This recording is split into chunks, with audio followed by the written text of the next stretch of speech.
At precisely noon, the cabin was filled with the soft chime of a pleasant announcement. The self-service cafeteria has prepared a variety of delicious meals. You're welcome to help yourselves. Diners may use room 3 down the corridor if needed. Kindly return your chairs to their original positions after use. Pets are welcome, but must be supervised at all times. Please queue in order, dine civilly, and collect your utensils from the elves before taking food. Return them after your meal. Thank you for your cooperation.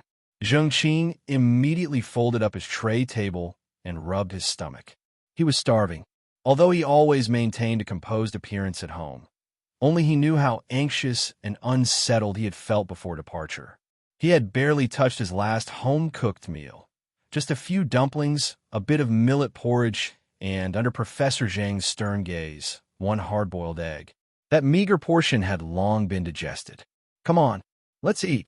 Li Meng cheered, pumping his tiny fists. I've been dying to try the buffet. My cousin said it's super good. Zheng Qing stood up, adjusting Poseidon, his pet, securely in his arms. What about your cousin? Isn't she joining us? She's back in Beta Town, Li Meng said, his enthusiasm dimming. Jiao Academy only awarded scholarships to the top 2 scorers this year. My cousin came in 3rd. She missed it, locked herself in her tower, and did nothing but experiments all summer. So, only the top 2 got scholarships? Zheng Qing's heart skipped with excitement. That meant he must be one of them. Legendary status. Unlocked. Grinning, he was about to share his score, until Li Meng raised his fist again and said fiercely, My sister swore she'll challenge the top 2 when school starts. You guys better come cheer her on. We're gonna crush those arrogant jerks. Zheng Qing blinked. He quickly decided not to brag about his rank just yet, pulling Poseidon closer to his chest. Li Meng turned to Xiao Xiao. If you're one of them, I might ask my sister to go easy on you. Much appreciated, Xiao Xiao replied blandly, stuffing his pet turtle into his coat pocket. Zheng Qing hesitated. Should he admit he was the second-place scholarship student? Just then, a group of neatly dressed young wizards passed them in the aisle. A strong, citrusy scent filled the air. Zheng Qing sneezed. So did Li Meng. What does that smell? Li Meng grumbled, wrinkling his nose. Smells like my neighbor's fancy dog. Calvin Early Summer, Xiao Xiao replied with a sigh. Popular men's perfume by Nina Company. Supposed to be fresh wild citrus. Ideal for soft, gentle men. Problem is, if you spray it directly on your clothes instead of dabbing it, you end up smelling like a poodle that bathed in cologne. Zheng Qing chuckled. Is there anything you don't know? Xiao Xiao didn't answer. After passing through a polished cabin door, Zheng Qing stepped into the buffet hall and stopped in awe. Now, this felt worthy of a wizard. The space was impossibly vast, far more spacious than any standard airplane dining area. Lavish chandeliers sparkled from above. Towering windows let in shimmering light. A miniature enchanted garden bloomed in the center. It was clear some spatial expansion spell had been cast. To the left stretched an impressive buffet. Fruit platters, grilled meats, seafood, vegetarian dishes, soups, pastries, and drinks arranged in elegant progression. To the right, a U-shaped mahogany bar shimmered under warm lights. Bottled drinks of every hue lined the shelves. A sleepy serpent coiled on a stool, unbothered by the activity around it. The room pulsed with a soft, melodic tune, and dozens of palm-sized green elves zipped through the air like fireflies, carrying brass trays and silver tongs, each glowing faintly. Are all elves green? Zheng Qing asked as he picked up a tray and followed Xiao Xiao to the fruit station. Unprofessional question, Xiao Xiao said, selecting grapes. Elves come in 3 main types: plant, egg, and regeneration. Green ones are plant elves. White and gold ones are from eggs. The rare blue ones are regeneration elves. We call them blue elves. Zheng Qing added watermelon and apples to his plate, then handed the tray back to a waiting elf, who zipped away, trailing a soft green glow. Li Meng was already piling food sky-high on his plate. So those green elves are literally grown? Zheng Qing Imagine a creepy tree growing glowing elf fruit. He shivered. Yeah. Li Meng grinned, holding up his plate proudly. You bury a seed, pour in a potion, and bam. Elves sprout in a month. Zheng Qing was stunned. He nearly dropped a quail egg back into the tray. Li Meng dug into her pocket and produced a small wooden box lined with velvet. Inside sat several smooth, light green seeds. A swarm of elves buzzed around, twitching their antennae at the sight. Li Meng chuckled and handed one to Zheng Qing. Standard elf seed. Grows anywhere. Just use any basic 3-property potion. The seed was cool and smooth like jade, surprisingly heavy. Zheng Qing turned it over in his hand, admiring it. Then, hesitantly, offered it back. Li Meng pushed it back with a grin. Nah, it's yours. With that, she marched off toward a table, elves fluttering behind her, plates floating in midair. Zheng Qing watched her go, smiling faintly. Maybe this magical school journey wouldn't be so lonely after all. They freed the hands of wizards, Xiao Xiao said plainly. Now we don't need to waste time minding flames or nervously holding glassware. Elves do it better and faster. He lazily nudged a roasted scallop onto his plate with his tongs, speaking as if explaining something obvious. They're magical alchemical creatures, created in batches. No two clusters alike. Zheng Qing listened intently, still wrapping his head around what he was seeing. Tiny, fluttering elves serving food, collecting trays, even wiping up spills. Efficient, helpful, but alive? Take the sewing elves, for instance, Xiao Xiao continued. They start as seeds.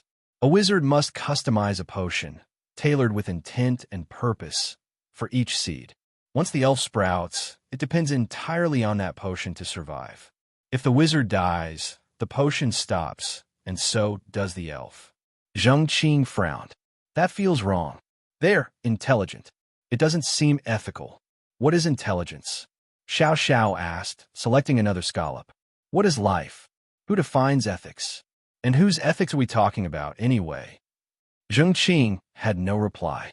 He quietly picked up some squid rings.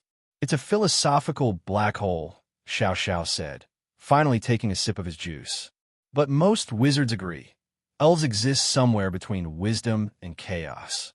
Alchemical byproducts, not true life forms. So, wizard ethics don't apply. Zheng Qing didn't agree. He poured himself a bowl of corn soup, watching the green glowing elves whirring overhead like fireflies. Xiao Zhao's reasoning felt cold. From across the room, Li Meng waved frantically.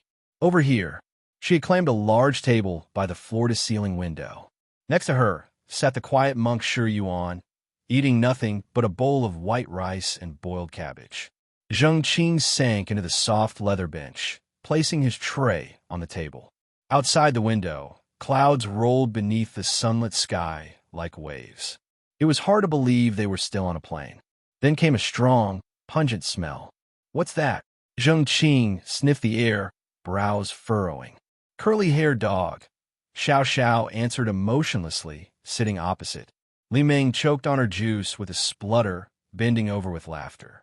Several elves zipped over, handing her wet wipes and scrubbing the floor with professional panic. Amit ba, Shi Yuan said serenely, finishing another bite of rice. Zheng Qing turned and immediately recognized the source of the scent. The same student Xiao Xiao had described earlier, the one who misused cologne. The curly-haired dog was eating with his group, now side-eyeing the commotion and pretending not to notice. Despite a few imperfections, the mashed potato wasn't fully mashed, the squid ring sauce was spicier than expected, and the quail eggs had a pungent smell. The buffet was undeniably fresh and tasty. Zheng Qing sipped his corn soup, glancing around the table. Li Meng was stuffing her cheeks like a chipmunk. Xiao Xiao, eyes half-lidded, studied the scallop shell in her hand as though it held a secret universe. Then came a boastful voice from the curly-haired dog table behind them. Hey, have you heard about the demon attack at the Four Seasons Pavilion? Zheng Qing's ears perked up. That incident had been the most intense experience of his life. Thomas's thunder magic, the boar demon, the chaos. He still dreamed about it. He leaned back slightly to listen. Yeah, it was all over the papers, one of the students said through half-chewed food. 9 markets attacked by wild demons. Even the pavilion's senior staff got chewed out by the Wizard Council. 8 dead and 21 severely injured, officially, said another voice, dripping with sarcasm. But those are just published numbers. Anyone who understands wild demon attacks knows survival is rare. Gentlemen and ladies reported 29 deaths. Another chimed in. They said 9 investigation teams were dispatched by the Wizard Alliance. Full review coming out in October. Strange, though, mused a slow, thoughtful voice. Most markets were attacked by a single demon, each one supposed to have a police squad. Should have handled that easily. They were reassigned, said the first voice again. My uncle leads a squad in Nanjing Pavilion. He got transferred to the New World without warning. Just left a message. My aunt's been crying about it ever since. Wait, why the sudden shift? The slow voice asked. Was there an indigenous uprising? Nope. The short-breed student was back. Apparently, First University recalled a bunch of senior wizards for submission. That left the New World short-staffed. The topic spiraled off into unrelated speculation before the cologne-drenched student cleared his throat, pulling the attention back. You know, one of those markets had 0 wizard casualties? Zheng Qing tensed. The Great Ming Pavilion, right? The sarcastic voice scoffed. They even gave the management committee an award for it. Ridiculous, someone snapped. The Trident Sword handled it. The committee didn't even lift a wand. Wrong, said another. The Trident Sword took the demon afterward. The one who suppressed it was a freshman. From First University. Full Joyo scholarship. I heard he used a thunder curse. Wiped out half the street. And a suppression talisman. Knocked the demon flat on the spot. Scholarship students, they're just built different. Zheng Qing lowered his head and... Hey, welcome to Firescale Audiobooks. If you enjoy our audiobooks, please consider subscribing to the channel. Also, feel free to share your review in the comments section below. But being falsely lauded makes one feel anxious. Zheng Qing did not cast the thunder curse. It was the spell released by the interviewer, Thomas. The spell didn't destroy half the street, it just made a bit of noise. Most importantly, the so-called strong suppression charm was merely a simple calm heart talisman, under which the pig demon fell asleep. Zheng Qing raised his head, his face flushed red. He himself didn't know whether his face was red because of coughing or because these false praises made him feel uneasy. He took a deep breath, planning to turn around and have a serious discussion about what happened at the Great Ming Pavilion with the people at the next table to prevent rumors from spreading. Across the table, Xiao Xiao was sipping her juice, her eyes narrowed, attentively listening to the conversation happening at the neighboring table. Seeing the topic diverge again, the curly-haired dog grew impatient. He coughed heavily a few times, interrupting others' discussion about the cost students topic, and asked in a very serious tone, "Do you know who is the wild demon in Great Ming Pavilion?" The next table fell into silence. Zheng Qing abandoned his plan to explain right away, curiously pricking up his ears. He knew that the pig demon was originally a chubby man with a triple chin, because he had interacted with both the demon and the chubby man. What did these unfamiliar wizards know? Who was it? Someone on the next table couldn't wait to find out. I won't say the name. You guess first. Curly-haired dog teased, mysteriously saying, he is a scholarship student from Alpha, ranked 7th in the Starcoin ranking. He is the vice chairman of the Alpha Student Council, and he also has his own club. The hunting team he formed is ranked 17th in the whole university. A gasp went around the table. Evidently his companions had guessed who this male student was. Zheng Qing looked confused. This riddle seemed to point not to the dead fat man, but to his older brother. He remembered that the triple-chin fat man once boasted to him that his brother was also a scholarship student at the First University and even a senior scholarship student. But the fat man never mentioned his brother's name. Impossible. A voice abruptly rose from the table behind them. I saw him at Nanjing Pavilion yesterday morning. How could he have turned into a wild demon a month ago? So ridiculous. How could someone ranked 7th in the Starcoin ranking just turn into a wild demon? Another voice also objected. I didn't say he was the wild demon from the Great Ming Pavilion. I haven't finished. Curly-haired dog finally stopped tantalizing them, lowered his voice, and said, "The wild demon from the Great Ming Pavilion was his younger brother, his own flesh and blood, from the same father and mother." A wave of realization swept over the table. Then, TSKS of sighs came from next door, a seemingly endless stream of lamentations and regrets pouring from their mouths. Zheng Qing angrily stirred the corn chowder in front of him, as if stirring his brain. "This is information asymmetry." He thought indignantly, "If I knew more about the school, I would certainly know who that guy is." The wizards at the next table had finished their meals and were prepared to return to their cabins. They stood up, continuing their discussions. "I heard he wants to seek justice for his younger brother. Who will he find? Who else?" A voice ridiculed. "It's none of the Four Seasons Management Committee's business." As for Trident, they did arrest the wild demon, but that was purely an official duty, and he probably neither has the guts nor the energy to provoke Trident. So, he can only find that freshman. Another voice was somewhat gleeful. A freshman from Jiuyo who loves to be in the limelight without knowing to keep a low profile. He happens to be a good target to vent his anger. After all, we're from the same college. We probably can't stand idly by at that time. You're right. If people from Alpha act wildly in Jiuyo, those veterans will definitely throw a fit. As curly-haired dog gossiped leisurely with his companions, they left the dining hall. Behind them, Zheng Qing stared blankly at the mashed potatoes on his plate, his face filled with worry. Li Meng's cousin, the fat man's older brother. Before he entered the university, he needed to face two very real threats and figure out how to earn living expenses. Why is it so hard just to go to school? As he turned his head, he happened to see Monk Yuan putting down his chopsticks. The white rice and small plate of vegetables were eaten completely clean. "Have you taken your vows?" Looking at the austere young monk, Zheng Qing suddenly felt he should not have so many worries. "No, this poor monk suffers from motion sickness." The young monk shook his head, his face full of pain. Li Meng was laughing softly across the table. Zheng Qing pretended not to see and nudged Xiao beside him. "I can understand most of the words they were chatting about just now. Only one phrase, star coin ranking, was completely unclear to me. Can you explain it?"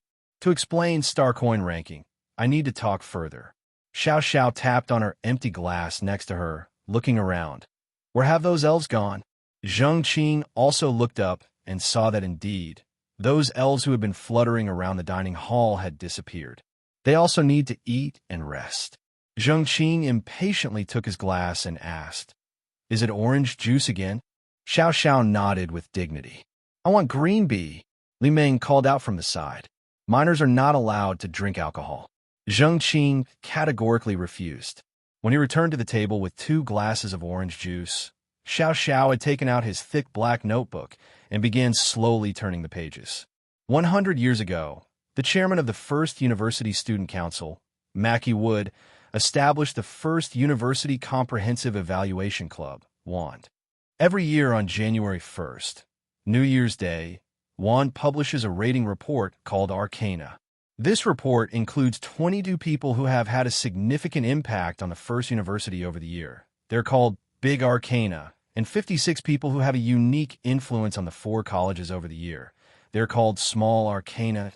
These persons include, but are not limited to, the school's professors, lecturers, workers, and students. How does WAND issue this evaluation report?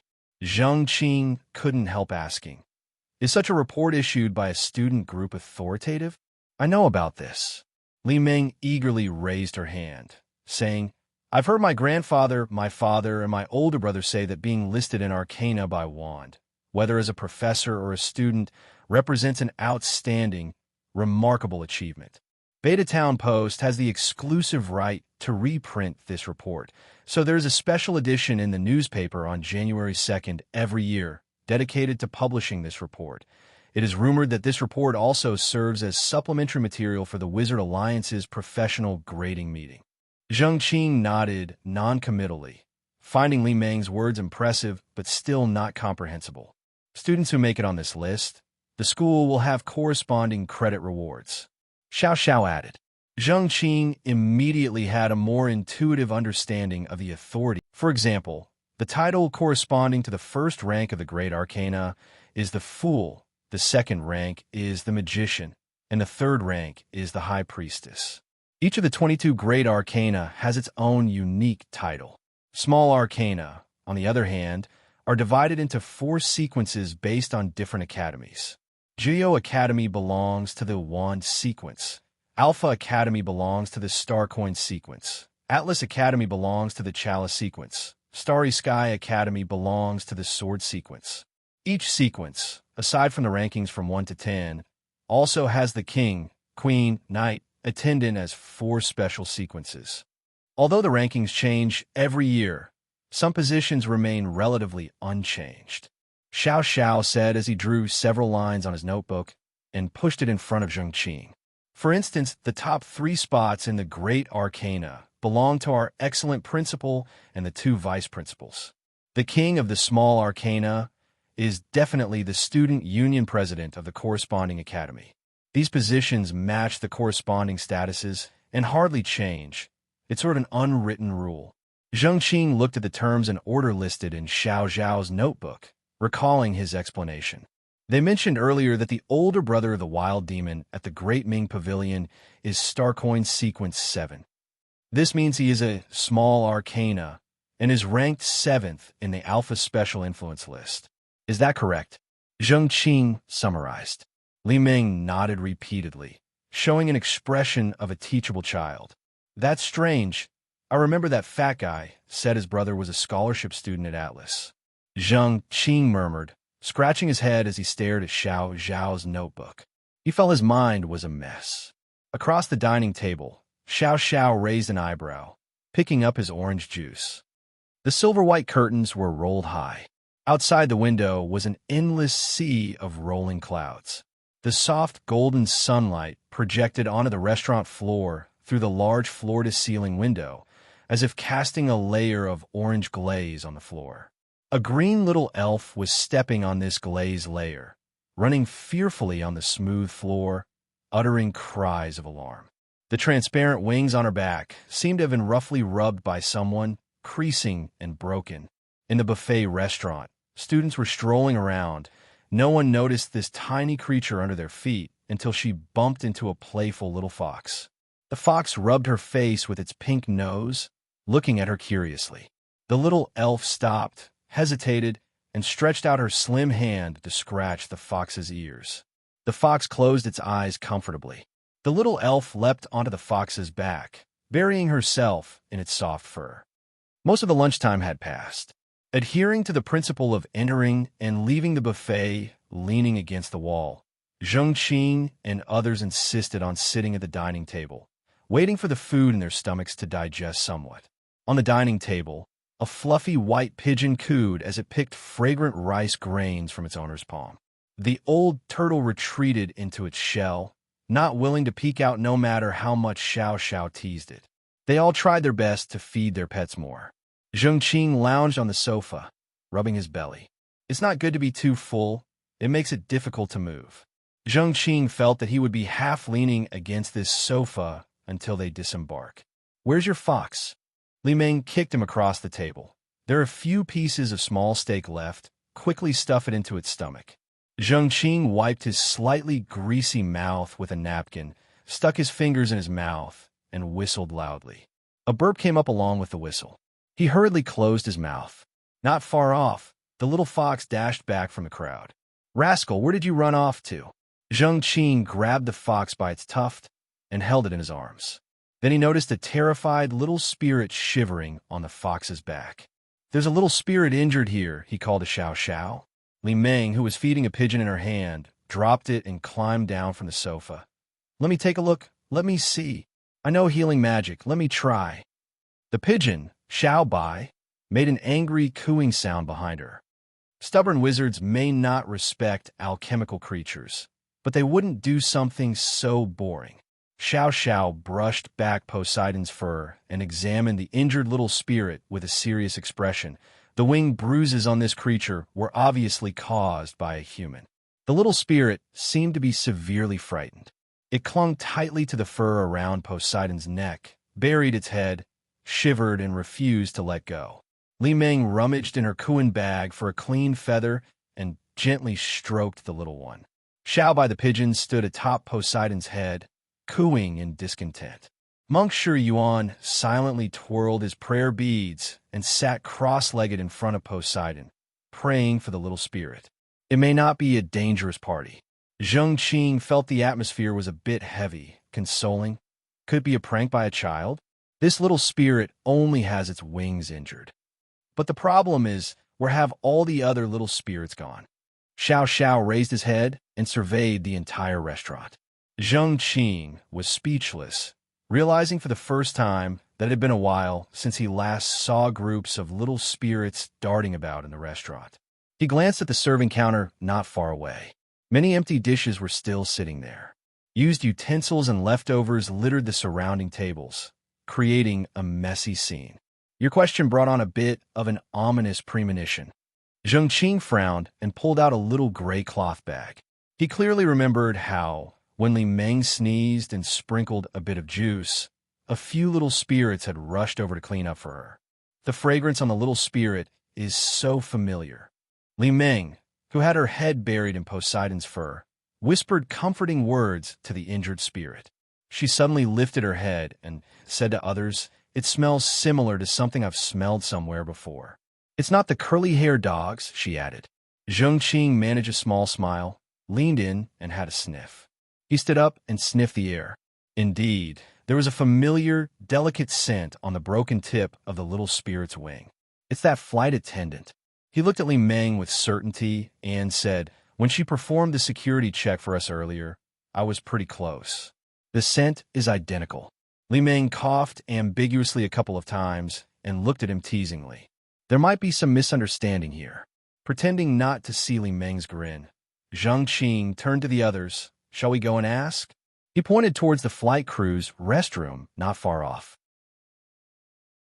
Li Meng was busy caring for 3 pets and a trembling, injured little elf, and she even dragged Monk Shi Yuan nearby to help her. Xiao Xiao was hastily flipping through his large black notebook, his brows furrowed. So, shrugging his shoulders, Zheng Qing decided to go by himself. The flight attendant's lounge was at the entrance of the buffet restaurant, with the door half ajar. Through the glass window, he could see a flight attendant lying on a table, covered in her uniform. With a moment's hesitation, Zheng Qing finally opened the door and greeted, "Hello, excuse me." The flight attendant lay there, not moving, seeming to whisper something under her breath. Zheng Qing took a few steps forward, and a delicate fragrance, similar to the one emanating from the tips of the little elf's wings, wafted into his nostrils. "Hello," he spoke again. The flight attendant still lay motionless, but now Zheng Qing could clearly see her shoulders trembling. "Hello, do you need help?" he asked again, somewhat worried. A strange feeling engulfed him, because this was the question the flight attendants usually asked him. "Hungry," the flight attendant moaned, her arms tucked under her. "Hungry." Raising his head, Zheng Qing turned to glance at the buffet restaurant outside the door, somewhat puzzled. "There's a lot of food outside. What do you want to eat?" "Can I eat anything?" The flight attendant stopped trembling and slowly raised her head. Her jet black hair hung messy on her face, highlighting her fair skin, exceptionally dazzling. But what was even more dazzling were her eyes. A pair of crimson eyes, glittering with a crazy gleam, beautiful eyes. Not too long ago, Zheng Qing had seen these eyes on the face of a ferocious boar demon. The appearance of these eyes on a beautiful, well-shaped female flight attendant made Zheng Qing feel dazed, almost as if he was dreaming. The corner of his eye caught a glimmering green light. He stiffly turned his neck to look at the corner of the room. The group of missing little elves had neatly formed a circle, their bodies radiating a dim green light. In the circle was a woman's corpse leaning against the corner. The woman's hair hung low, obscuring her face. Her chest had been torn open, revealing an empty cavity. Blood trickled from the wound, staining the floor around her a bright red. The little elves were laboring to scoop up the fast, drying blood from the ground, feeding it into the woman's pale and slightly parted lips. The blood slid down her esophagus into her cavity, then flowed out from the horrifying wound on her chest. She was the master of the little elves. Now she was dead. They were soon to die as well. They didn't want to die. For some reason, Zheng Qing strongly felt these little creatures' despair and unwillingness to give up. The flight attendant stood up. She slowly walked to Zheng Qing, bowed her head, her nostrils flaring rapidly near his neck. "You smell so good," she murmured, her voice soft and sweet, tinged with a frustration. "Why do you smell so good?" Just like a girl in love complaining to her boyfriend. Zheng Qing's hair stood on end. For the first time, he knew what it felt like to have his hair stand on end. Sweat poured from his pores, stripping away the heat from his body. A chill began at his neck and spread to his back, quickly enveloping his entire body. "Are you a demon?" His tongue was dry, and he asked in a hoarse and off-pitched voice. "Guaranteed genuine." The female demon smiled at him, extended her pink tongue, and licked her blood-red lips. "May I ask, can I eat you?" In Zheng Qing's terrified gaze, the female demon laughed elegantly. The female demon was none other than Nikita, who had snuck into the charter plane of First University. As part of the Mist Captain's grand plan, she needed to infiltrate First University. But she hadn't expected to be exposed so quickly. Under the agreement with the captain, she would only be officially included in the ship's registered crew of the Mist ship after successfully infiltrating the top university and causing a significant commotion to attract the attention of the school's higher-ups. Her demonic identity being discovered prematurely, not to mention becoming a formal crew member of the Mist ship, left her uncertain whether a wrathful captain might tear her apart. "But it smells so good." Nikita took a deep breath, the alluring aroma flooding her chest cavity. Every cell in her body was on edge. The last time she experienced this kind of hunger was in Sahara, when she encountered Teacher Ulrich. At the time, she hadn't had a blood meal in half a year.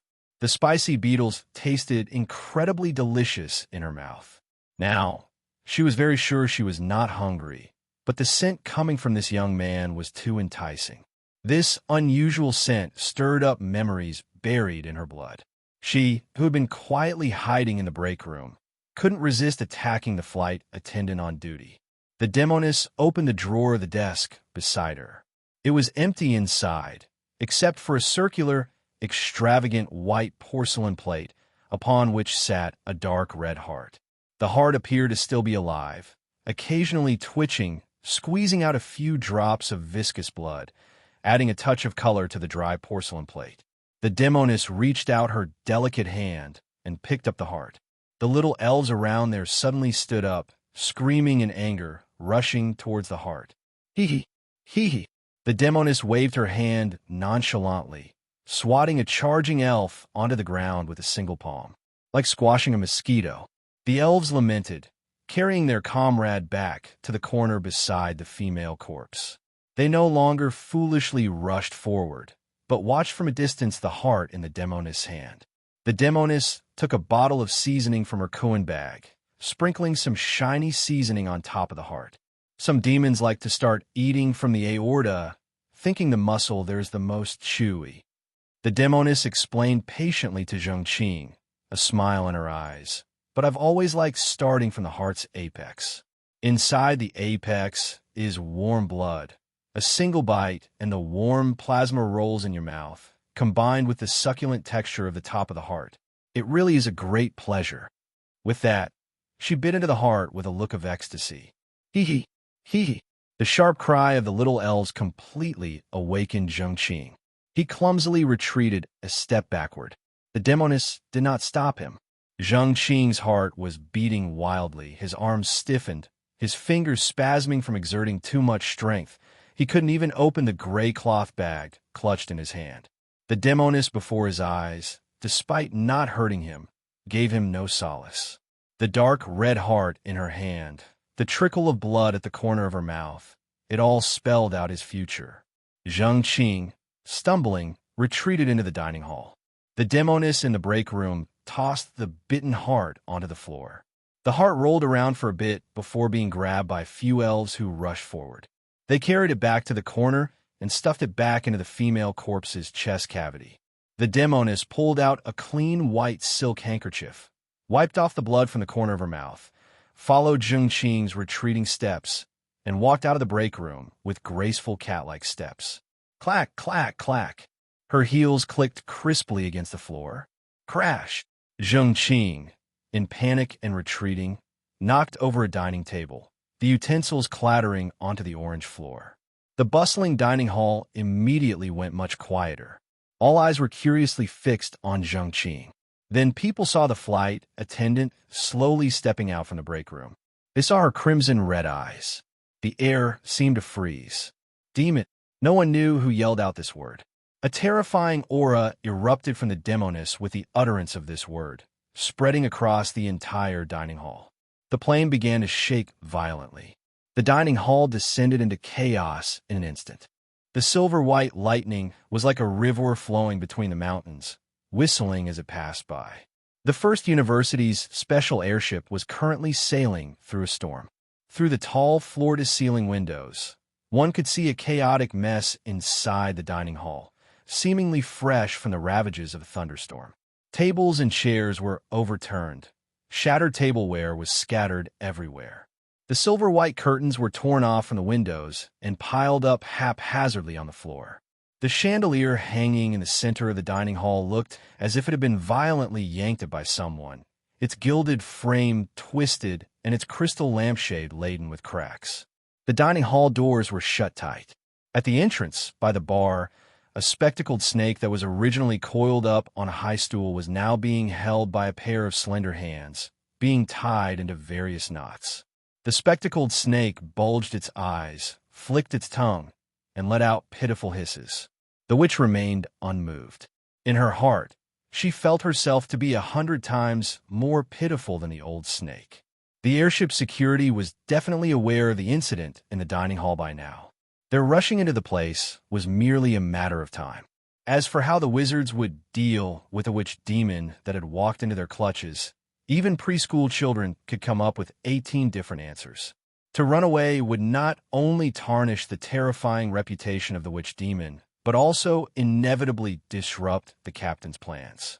At that time, there would be 180 ways her demon companions might deal with her. The spectacled snake in her hand had already been tied into a dead knot.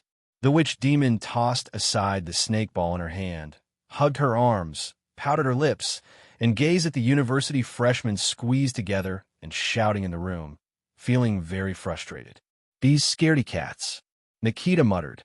In truth, all she had done when she entered the dining hall was snap her fingers, pushing all the obstructive tables and benches aside, tearing down the light-blocking curtains, clearing a clean and bright area for her work. She hadn't even touched these young ones. Not far away, a good-smelling boy was leaning on an overturned sofa, holding a yellow paper charm in his hand, looking at her with a determined face. Although still trembling, he was much better than those shouting with a black donkey's hoof or a glittering cross in their hands. Sure enough, a man she found pleasant-smelling. A charming smile surfaced on Nikita's face. She decided to take him along when she leaves, presenting him to the captain. This way, she should be able to explain the reason for her exposure.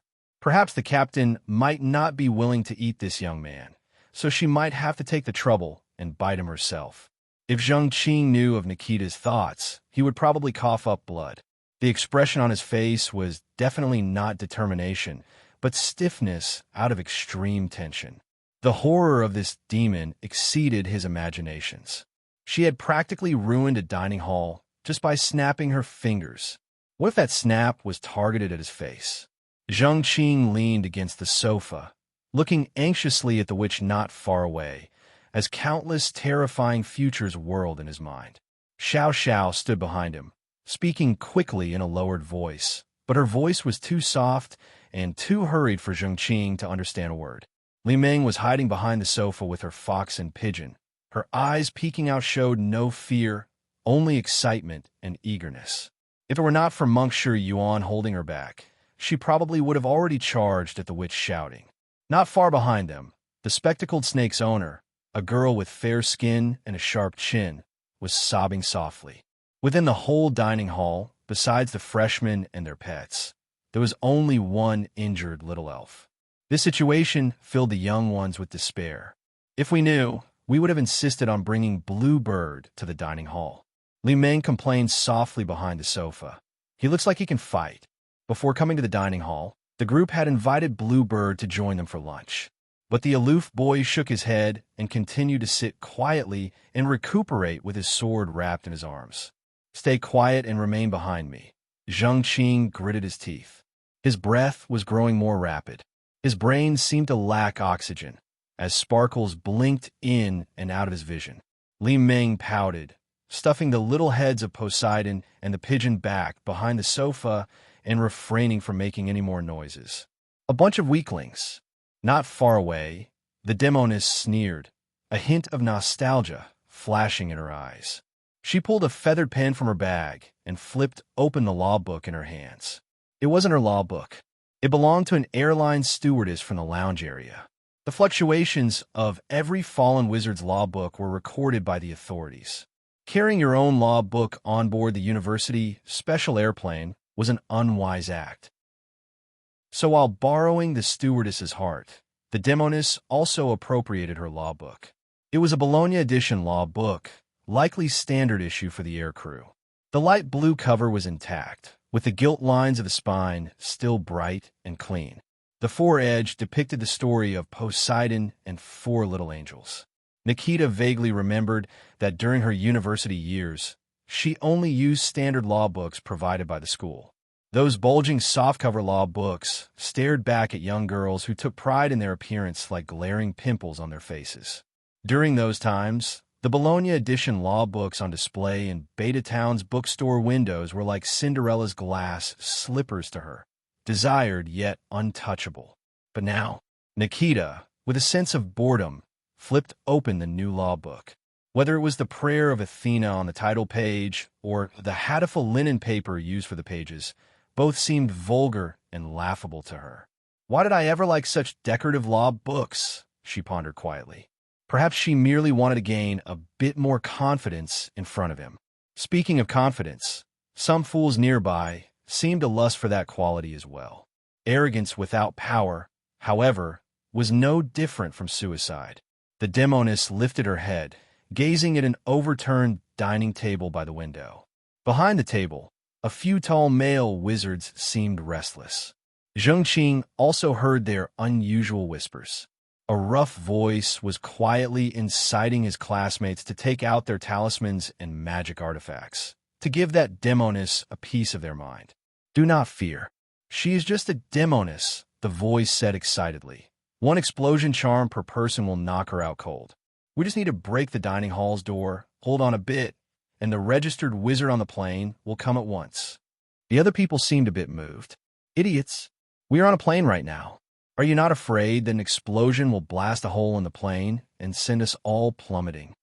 Zheng Qing did not dare to look back, muttering quietly to Xiao Xiao. His words were complaints. Yet, Xiao Xiao actually stood up. "Don't do anything stupid." He turned around, stared at those boys, berated them without any fear of becoming the center of attention. "She is a fallen wizard," Xiao Xiao said, casting a glance at Nikita, who has undergone a complete falling ceremony. A demoness who has retained her human form and even consciousness, like her, isn't something that freshmen, who haven't even entered the university, can handle. If she wanted, she could drain our blood and seize our souls, without alerting anyone. In fact, we are half dead right now. The dining hall fell into an awkward silence. "Coward, we have 1 foot in the ghost gate already, so we should fight harder." The boy who was encouraging rebellion stood up fearlessly and declared loudly, "If we give up on living ourselves, how are we any different from being dead?" Zheng Qing couldn't help but turn around. It was a muscular boy with a buzz cut. His face was flushed red, either from emotion or natural complexion. That's definitely the style of those madmen from Starry Sky Academy. Someone nearby seemed to mutter quietly. As for the clamor that broke out in the restaurant, she only spared it a lackluster glance. For her, nothing was more important than the spell she was preparing. Of course, if these young ones became too restless, she wouldn't mind teaching them a lesson. "We haven't lost hope," Xiao Xiao spoke again, his tone having calmed down. "Since she didn't tear us apart immediately, it means we're not her primary target. This is good news. Besides, we newly arrived have more protective talismans on us. This is also good news. Considering these two pieces of good news, in my view, complying with this lady's decision is more conducive to ensuring our safety compared to a violent struggle." In the restaurant, the newcomers murmured their agreement. "Be careful." The red-faced boy didn't retort, but instead, he warned loudly. A very wise judgment. Nikita suddenly appeared beside Zheng Qing, applauding softly behind Xiao Xiao. The Bologna-bound law book flicked pages, floating beside her. Streams of blood-red light spilled from the pages, pouring down like a waterfall, forming a blood-red hexagram on the ground. Zheng Qing was so frightened that he almost passed out. He didn't notice at all how the witch had come beside him.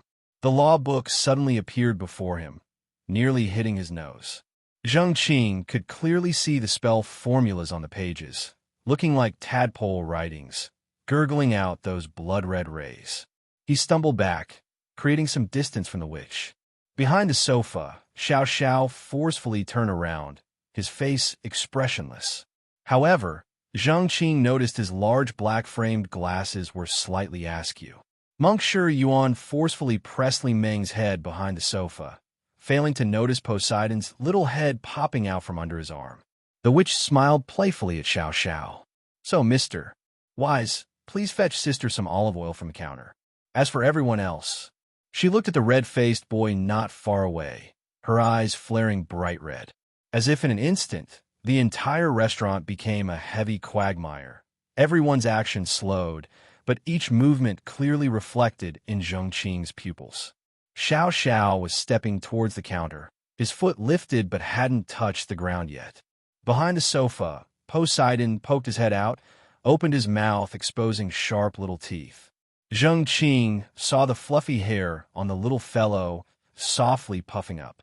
A bit far off, a few girls began to show signs of panic, mouths slightly opened, raising their arms as if to block something. It was as if time had frozen around them. Their raised arms could not even hide their terrified faces. Only the reddish-faced boy at a distance was still raising his fist with difficulty. He was the only living creature within Zheng Qing's vision. Ah! The continuous and high-pitched scream of a girl from behind shattered the frozen moment. It was the owner of the snake. This was Zheng Qing's last thought before losing consciousness. A familiar but strange, intense pain brutally rushed into his head. He screamed in pain, holding his head, and fell to the ground convulsing. A dazzling golden light burst from Xiao Xiao, which was accompanied by a roar, sounding like a dragon or a turtle, the continuous popping sound reverberating in the ears. In that instant, the protective amulets of the other newcomers activated, multicolored shields flashed, adding a lot of light and shadow effects to the entire restaurant. Nikita hummed lightly, the bright red in her eyes fading slightly. "You all can't even bear a bit of pressure." She scornfully looked at the red-faced boy in the distance, panting and kneeling on one knee. His face was stubborn as he stared at the witch. Xiao Xiao quietly put away the black notebook in her arms, sidestepped a toppled sofa, and headed straight for the dining table. Zheng Qing held his head, still writhing on the ground. Li Meng, held back by the monk by the sofa, stamped her feet in agitation. The monk leisurely lifted his robe to tuck the little fox that had popped out back behind the sofa.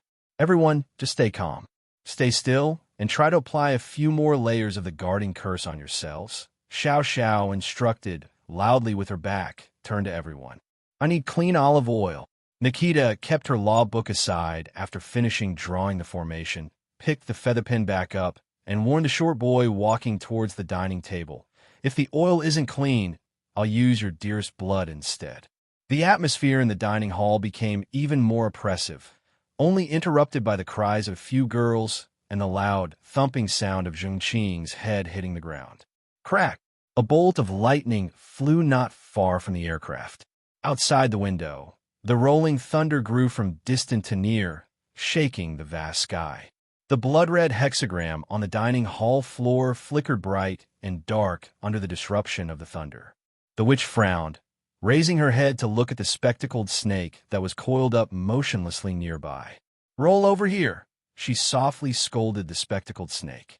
The spectacled snake, which had been pretending to be dead, immediately opened its eyes and strenuously rolled towards the witch's feet. "Do you have the snake stone yet?" The witch picked up its tail and felt around its belly. The spectacled snake raised its head in fear, shaking it as though it was a tambourine, and its bright red tongue sprung everywhere like a rubber band. "Shut your mouth. Swallow your tongue," the witch scolded in disgust, "and stop moving your head." The spectacled snake pitifully pulled its tongue back in and closed its mouth tightly, not daring to move while raising its neck. Nikita took out a small silver knife and made 2 slight cuts on either side of the snake's cheek pouch. A clear, viscous fluid slowly seeped from the 2 fine wounds, flowing into the blood-red formation on the floor. The witch frowned, feeling that the venom was seeping out too slowly. Before she could make a move, the spectacled snake puckered its mouth and quickly spat out the venom from its cheek pouch.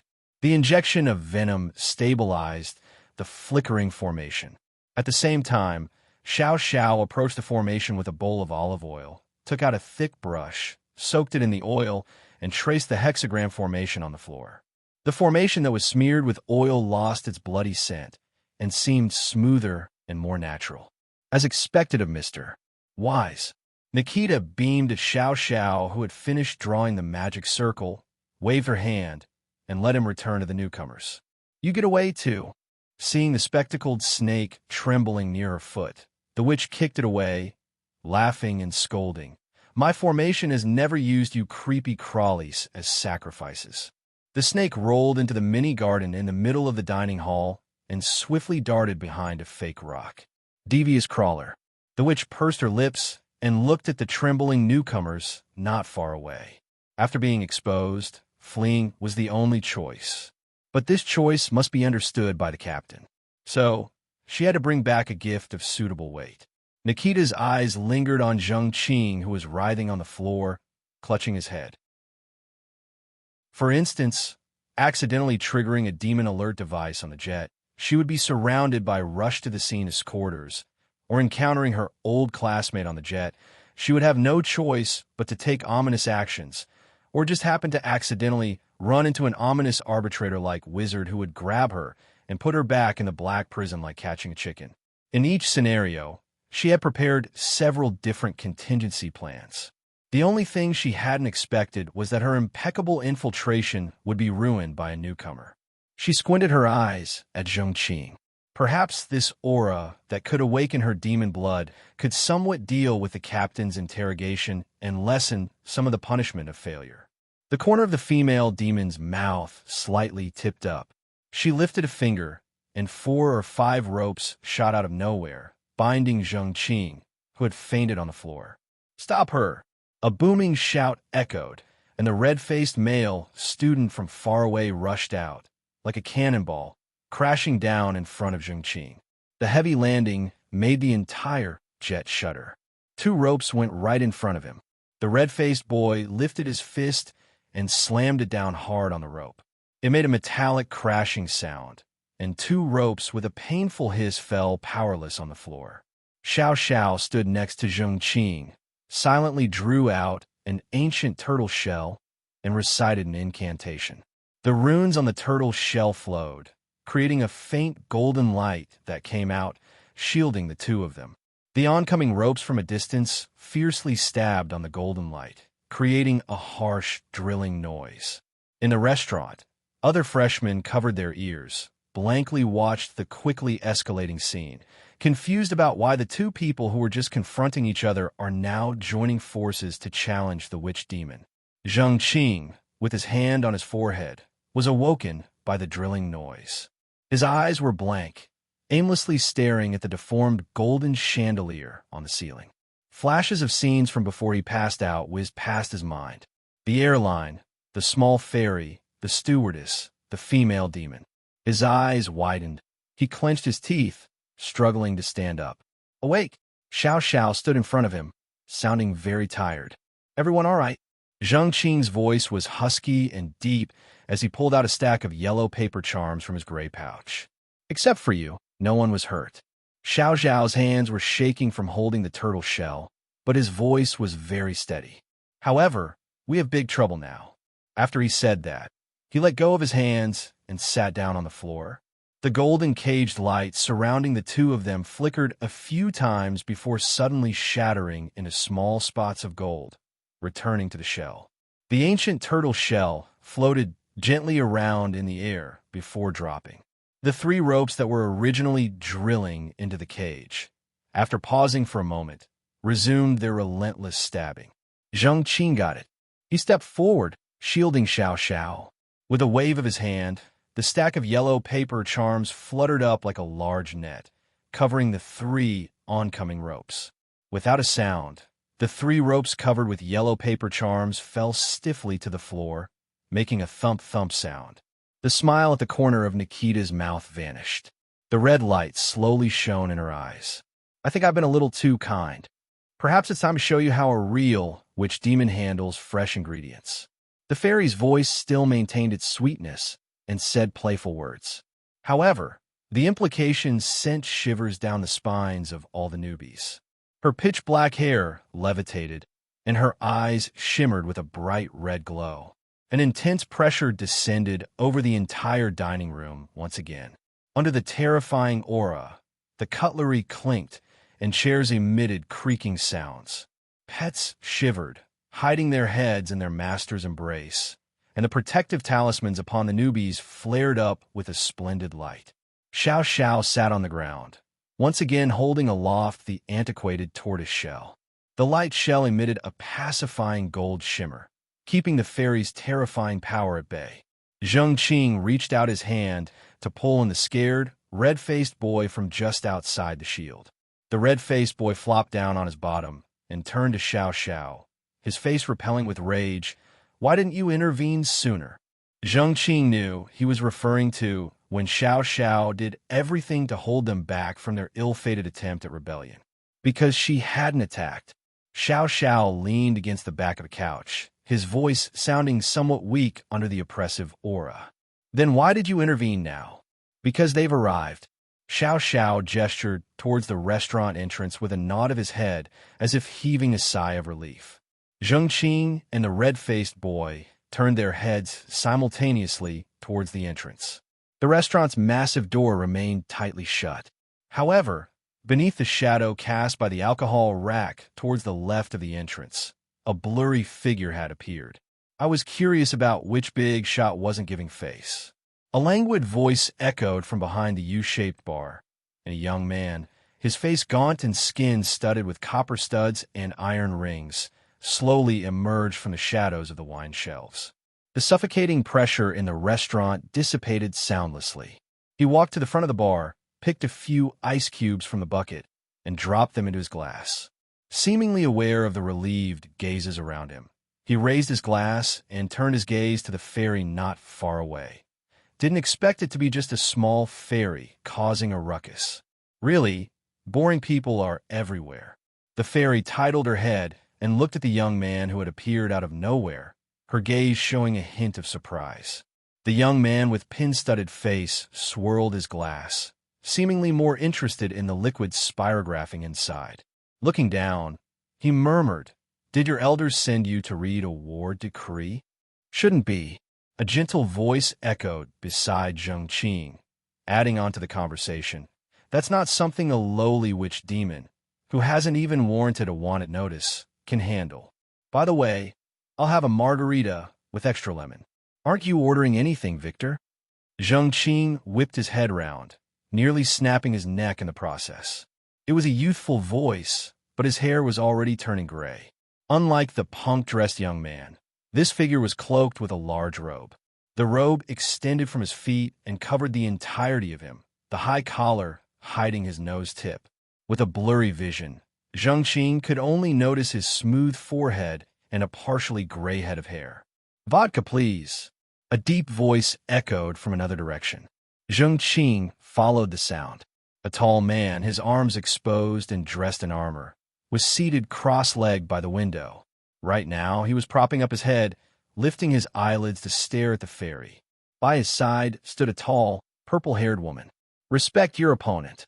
The purple-haired woman's voice was beautiful, but stern, even if the opponent is a fairy who only knows how to scare children. And besides, no drinking during a mission, Hilda. The fetters of Philistines, the languid voice grumbled from behind. Every demon with a bloody record in the wizard world will be included in this list.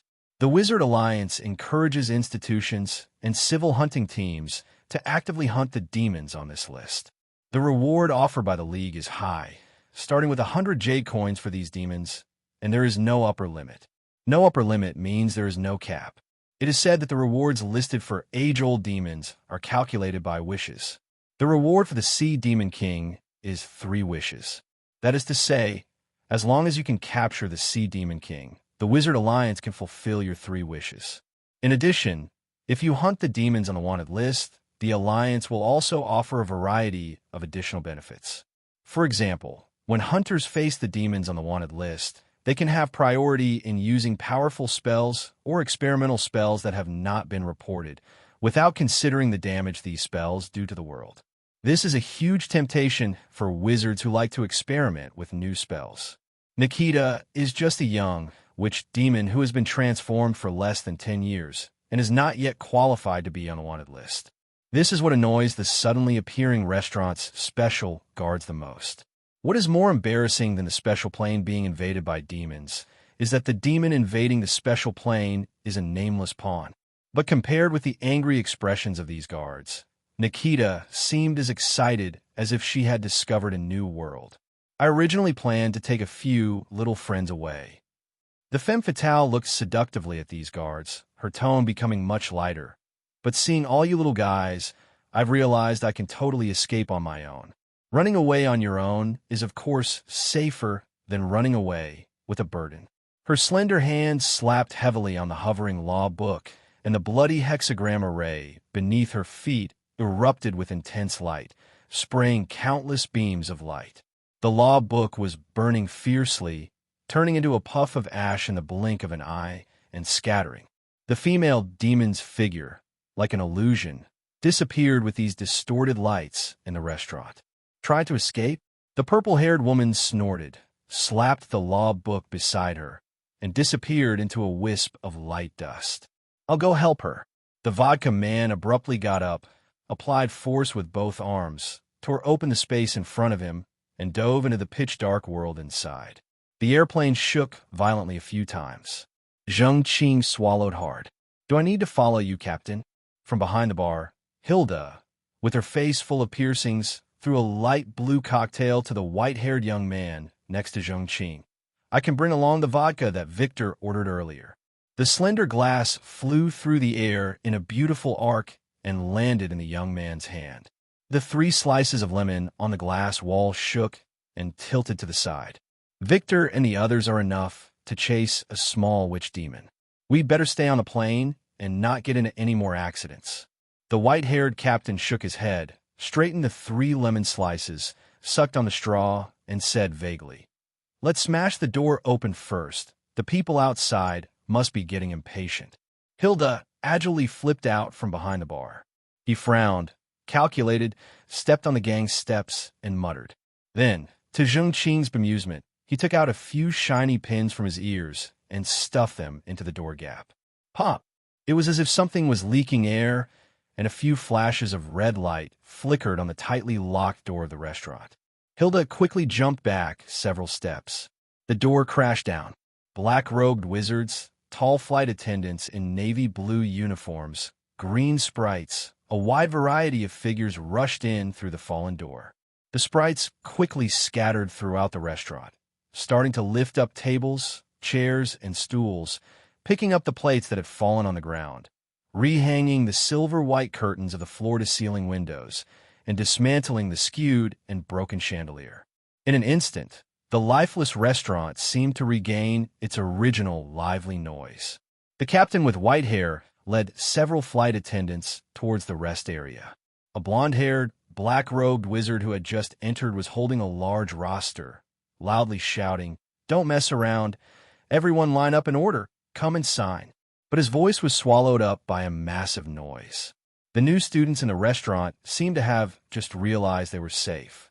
The noise of arguing, crying, cheering, roaring, and boasting together almost seemed to lift the roof off. Monk Shi Yuan, with Li Ming in tow, rushed towards several people. Li Ming held Zheng Qing's Poseidon in her arms, carried Xiao Zhao's old turtle in her hands, and had her own pet pigeon Xiao perched on her shoulder, resembling a human-shaped zoo. Poseidon forcibly broke away from Li Ming's hold. Zheng Qing laughed heartily, rubbing the little guy's fluffy fur. Not far away, the spectacled snake that had been squeezed dry of venom crawled out from the small garden in the middle of the hall and slid back to its owner's feet. Its owner, the girl with the sharp chin, burst into tears, hugging her cold little companion in her arms. The blonde wizard opened his mouth, seemingly wanting to say something. Hilda pulled him back, shaking her head. Let them vent first. He lifted his head and looked out the window. The special plane had gone through the storm and was now flying under the brilliantly sunny sky again. Thanks for helping me out earlier. The muscular man with a red face approached Zheng Qing and extended his right hand. I should be thanking you. Zheng Qing quickly wiped his hand on his clothes and reached out to shake hands with the man, saying cheerfully, Xiao Xiao told me that you were the first to jump in and resist the demon's attack for me.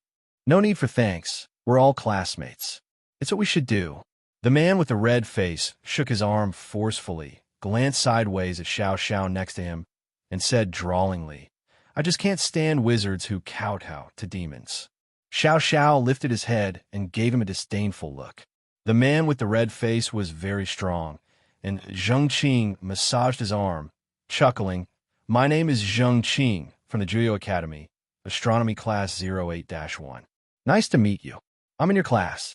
The man laughed in honesty. My name is Zhang Gxin. Long Bao Zhang. Season G. Belief Xin.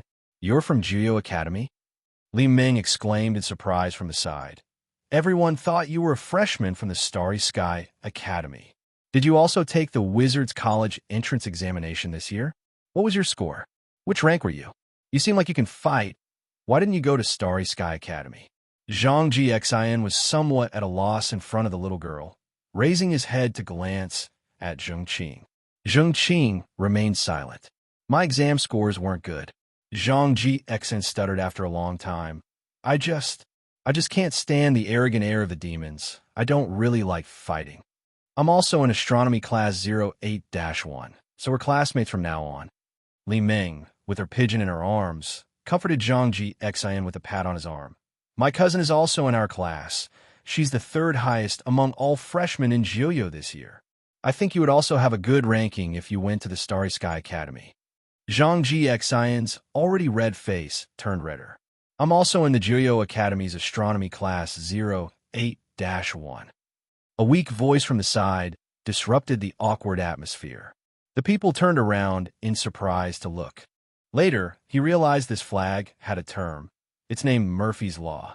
On today's journey, this law couldn't have been more applicable. On the school plane he'd thought was super safe, a demoness with devilish red eyes suddenly appeared. He believed that all the people he saw were just strangers, yet one classmate after another appeared before him. Zheng Qing shut his eyes tight and massaged his forehead, trying to soothe a splitting headache. The painful aftermath of his headache hadn't completely subsided. It was just within a manageable range. The recurrence of an old issue that hadn't bothered him in a decade cast another shadow over his already gloomy mood. He took out 2 yellow paper charms from the gray cloth bag and patted them against his temples. Smoke slowly started to rise from the paper charms. A cool sensation emanating from his temples eased his tortured mind. Opening his eyes, a sharp-chinned girl nervously stood before them, clutching a python. She was the one who had interrupted the slightly awkward atmosphere just now. Excuse me. The girl bowed deeply, her face flushed. I accidentally overheard your conversation and couldn't help but come over to say hello. I'm also a freshman of Juyo Academy's astronomy class 08-1. Nice to meet you. After she finished speaking, she bowed again. The python in her arms drooped its head, half of its body hanging around its owner's neck. weakly flicking its tongue. "A snake!" Li Ming screamed, quickly hopping to hide behind a few boys. The pigeon Xiao Bai was also cooing, flapping its wings in a fluster, causing Poseidon in Zheng Qing's arms to become restless too. "How old is she?" Zhang Jiexan whispered into Zheng Qing's ear, subtly gesturing towards Li Ming with a nod as he asked in a hushed tone. 12. Zheng Qing replied in a low voice. "Don't mention how young she is in front of her. She prefers to be called a college student." The red-faced boy nodded, looking understanding. "Little Dragon is very well behaved. He doesn't bite." The sharp-chinned girl repeatedly waved her hands in reassurance, offering the massive python in her arms for everyone to see. The small wound on the python's cheek was no longer visible. Seemingly understanding its owner's wish to introduce it to the others, it proudly raised its head, spitting out its vivid red tongue and hissing at them all. This time, even Zheng Qing involuntarily took a small step back. Then, feeling that a step back might have seemed rude, he stared at the python, determinedly took a forward step back to his original position, and, in a voice of reassurance, said, "Sorry, what should I call you? Is your pet okay?" "My name is Lu Fei Fei. Everyone can call me Fei Fei." The sharp-chinned girl happily hugged her python back into her arms. "Little Dragon is just heavily injured and will likely stay weak for a while. I don't know if the school has an appropriate pet doctor." The python's neck suddenly seemed to become boneless, falling onto Lu Fei Fei's arms again, its tongue sticking out languidly and staying still. This cunning creature, almost as crafty as Little Fox, couldn't help but mutter Zheng Qing under his breath. "Why would you keep a snake?" Li Ming peeked out from behind Zheng Qing, asking nervously. "For most wizards, it's not a very friendly companion, you know. When I got it, it was still an egg. My great-grandma told me it was a dragon egg." Lu Fei Fei revealed a disappointed expression, explaining in a soft voice, "But after it hatched, it turned out to be a little snake. By the time I wanted to change it, it was too late. The little snake had already taken me for its companion. Great-grandma said it was destiny and asked me to raise it well. It's all about destiny." Zheng Qing thought to himself, lifting his head to look around. As time passed, the atmosphere in the dining room gradually stabilized. The wizard in the black robe at the entrance was greeting the new survivors to sign their names on the register. Those who signed could leave the dining room and return to their seats in the cabins. Next to the register stood a stewardess with a smile, giving each new signee a small red gift box. Xiao Xiao didn't join the small gathering of a few classmates, but went straight to sign. However, after signing his name, he didn't immediately leave, but took the small paper box and returned to the group. The red paper box was plain without any patterns, and the workmanship was somewhat rough. "What's inside?" Zheng Qing curiously looked. A piece of mint candy, a piece of black chocolate, and a calm heart talisman. Xiao Xiao picked up the yellow charm with his fingertips, carefully examining the pattern on it, shaking his head. "These are just some comforting gifts, probably hastily made by them. The cinnabar on the calm heart talisman is not even dry yet." There's food again at the dining tables by the entrance. "Do you guys need anything?" Zhang Jiexin had also returned after signing his name. He was holding a cup of clear water and pointed his thumb at the dining table not far away. "There are also free drinks over there, coffee, milk, iced water, everything." "I want to drink green beet." Li Ming lifted her leg and walked off. "There's no alcohol," Zhang Jiexin quickly added behind her. Li Ming turned dejectedly in another direction, heading over to sign her name by the entrance.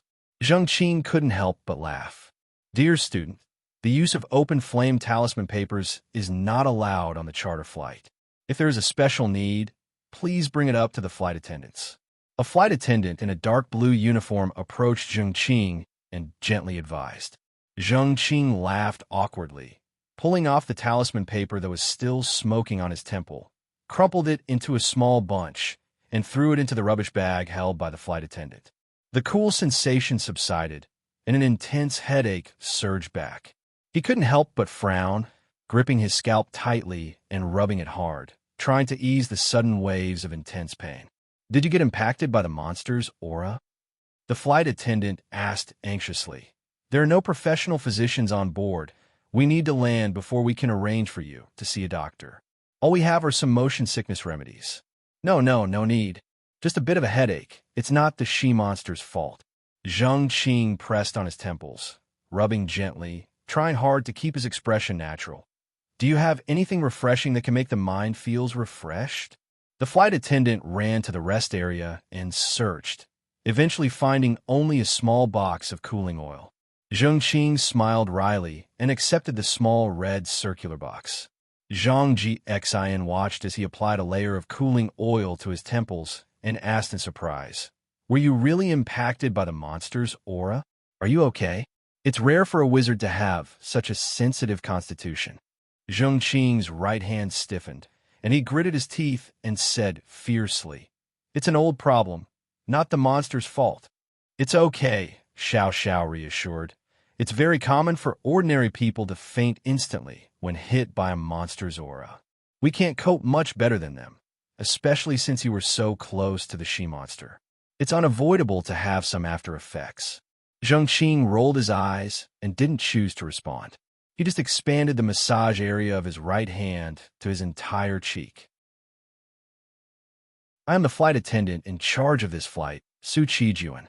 We have encountered an attack by an unidentified dangerous creature during this flight. It has been confirmed that apart from some passengers being frightened, no one was injured. On behalf of the entire flight crew, in which Union Moonfall Airline Company, I offer our sincerest apologies. The journey will proceed as normal. If any passenger feels unwell or notices any unusual circumstances, please contact our crew immediately. Thank you for your active cooperation with the crew." "Thank you." In the lingering echo of the cabin's broadcast, Zheng Qing signed his name on the roll call and then was escorted by Xiao and Shi Yuan towards the cabin. The corridor at the entrance of the dining hall was deep and secluded, with rounded, carved doors every few meters, each leading to a different cabin. At the moment, many curious heads crowded around these carved doors. Those who hadn't gone to the dining hall, or those who had returned early after lunch, were peering out, carefully scrutinizing the returning freshers. The charter was small, and the news of the demon's appearance on the plane had spread rapidly, with rumors flying around in different shapes and forms. The ambiguous wording of the flight attendant's announcement made many people skeptical about these rumors. At each carved door of each cabin, wizards who claimed to have first-hand information were using their hands and feet to vividly narrate unconventional insider stories. Some graphically described how the little elves in the dining hall had rioted, how the leading elf had turned into a terrifying creature, a foot tall with its mouth wide open, eating the pets. In these descriptions, the normally docile creatures were portrayed as resisting wizards' enslavement, heroically overturning pots and pans, furniture, breaking lamps, tearing curtains, like heroes in epic tales, rebelling against the evil wizard's tyranny. Interestingly, many young wizards listened with keen interest, their blood boiling, seemingly not seeing the numerous logical contradictions in the story. Others solemnly interpreted the flight attendant's announcement. For example, the dangerous creature was a demon. The unidentified dangerous creature was an unregistered demon. If someone was frightened, that meant someone got scared and cried, fainted, or even lost control over their magic power. When it was stated that no students were harmed, implied non-students could be hurt. They analyzed Su Qijuan's tone, pauses, emphasis, and referred to possible abnormalities in expression. Admittedly, these announcement analyzers had more reliable conclusions compared to the elves' riot theory. Others spoke mysteriously, whispering to their companions that the demon on the plane had not escaped, but had infiltrated the freshers, with the highest chance of replacing those returning from the dining hall. The flight attendant's call for vigilance against abnormal circumstances was not to scare the snake in the grass, but to catch the turtle in the jar. This theory caused a scrutinizing glint to appear in the eyes of the curious onlookers at the doorway. Zhang Qing and Lu Fei were in different cabins. Due to the scrutinizing gazes, the group didn't continue to move forward together and parted ways at the entrance of the dining hall, agreeing to regroup once they reached the school. Li Meng, cradling her 3 little pets, walked at the front.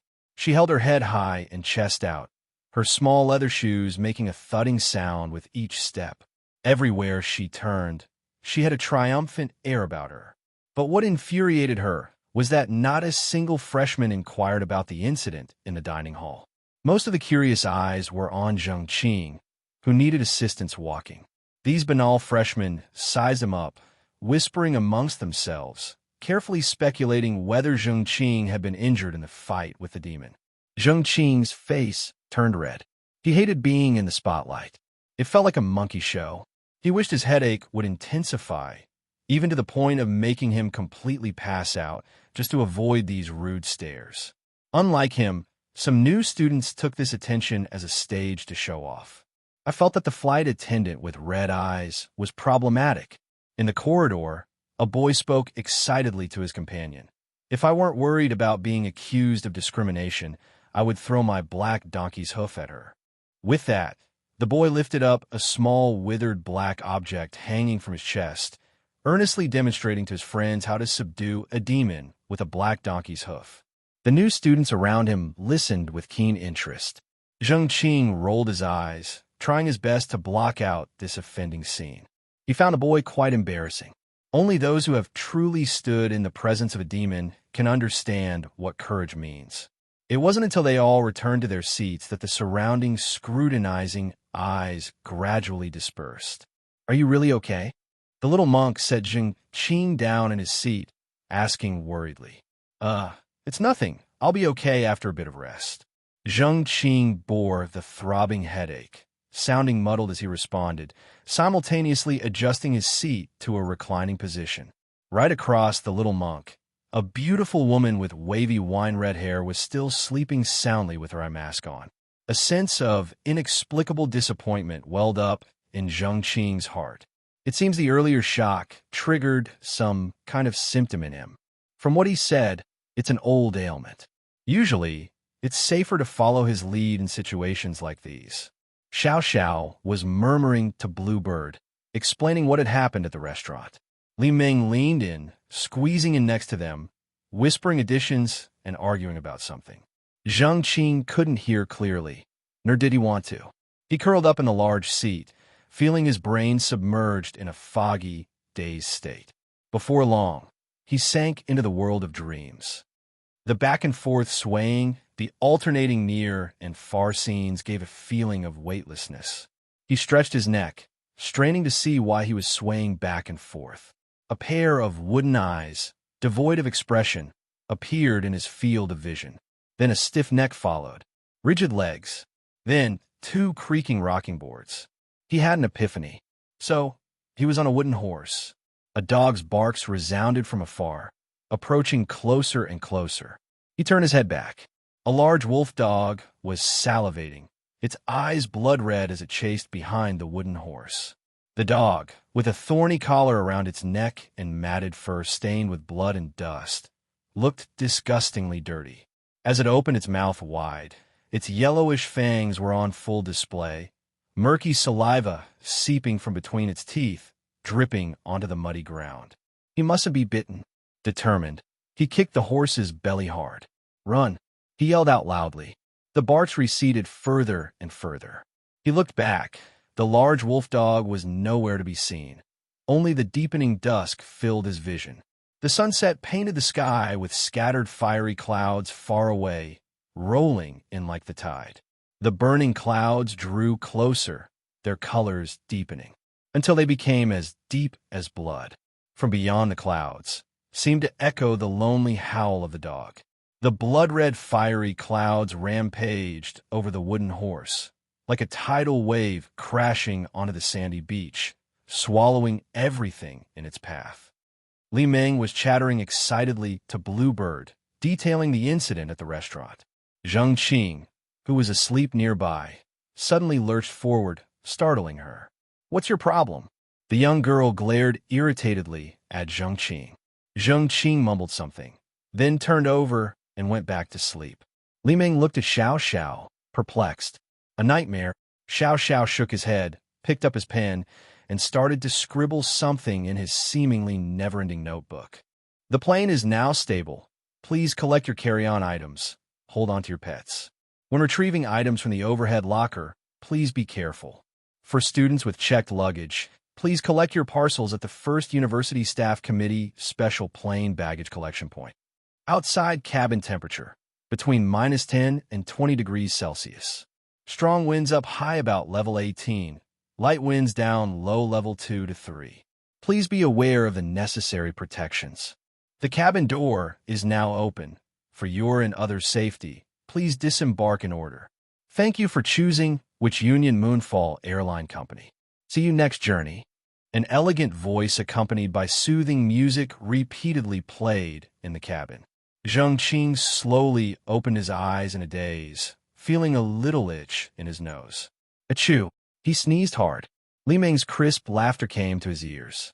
Poseidon was sitting on Zheng Qing's chest, wagging his tail at the little girl as if seeking credit for something.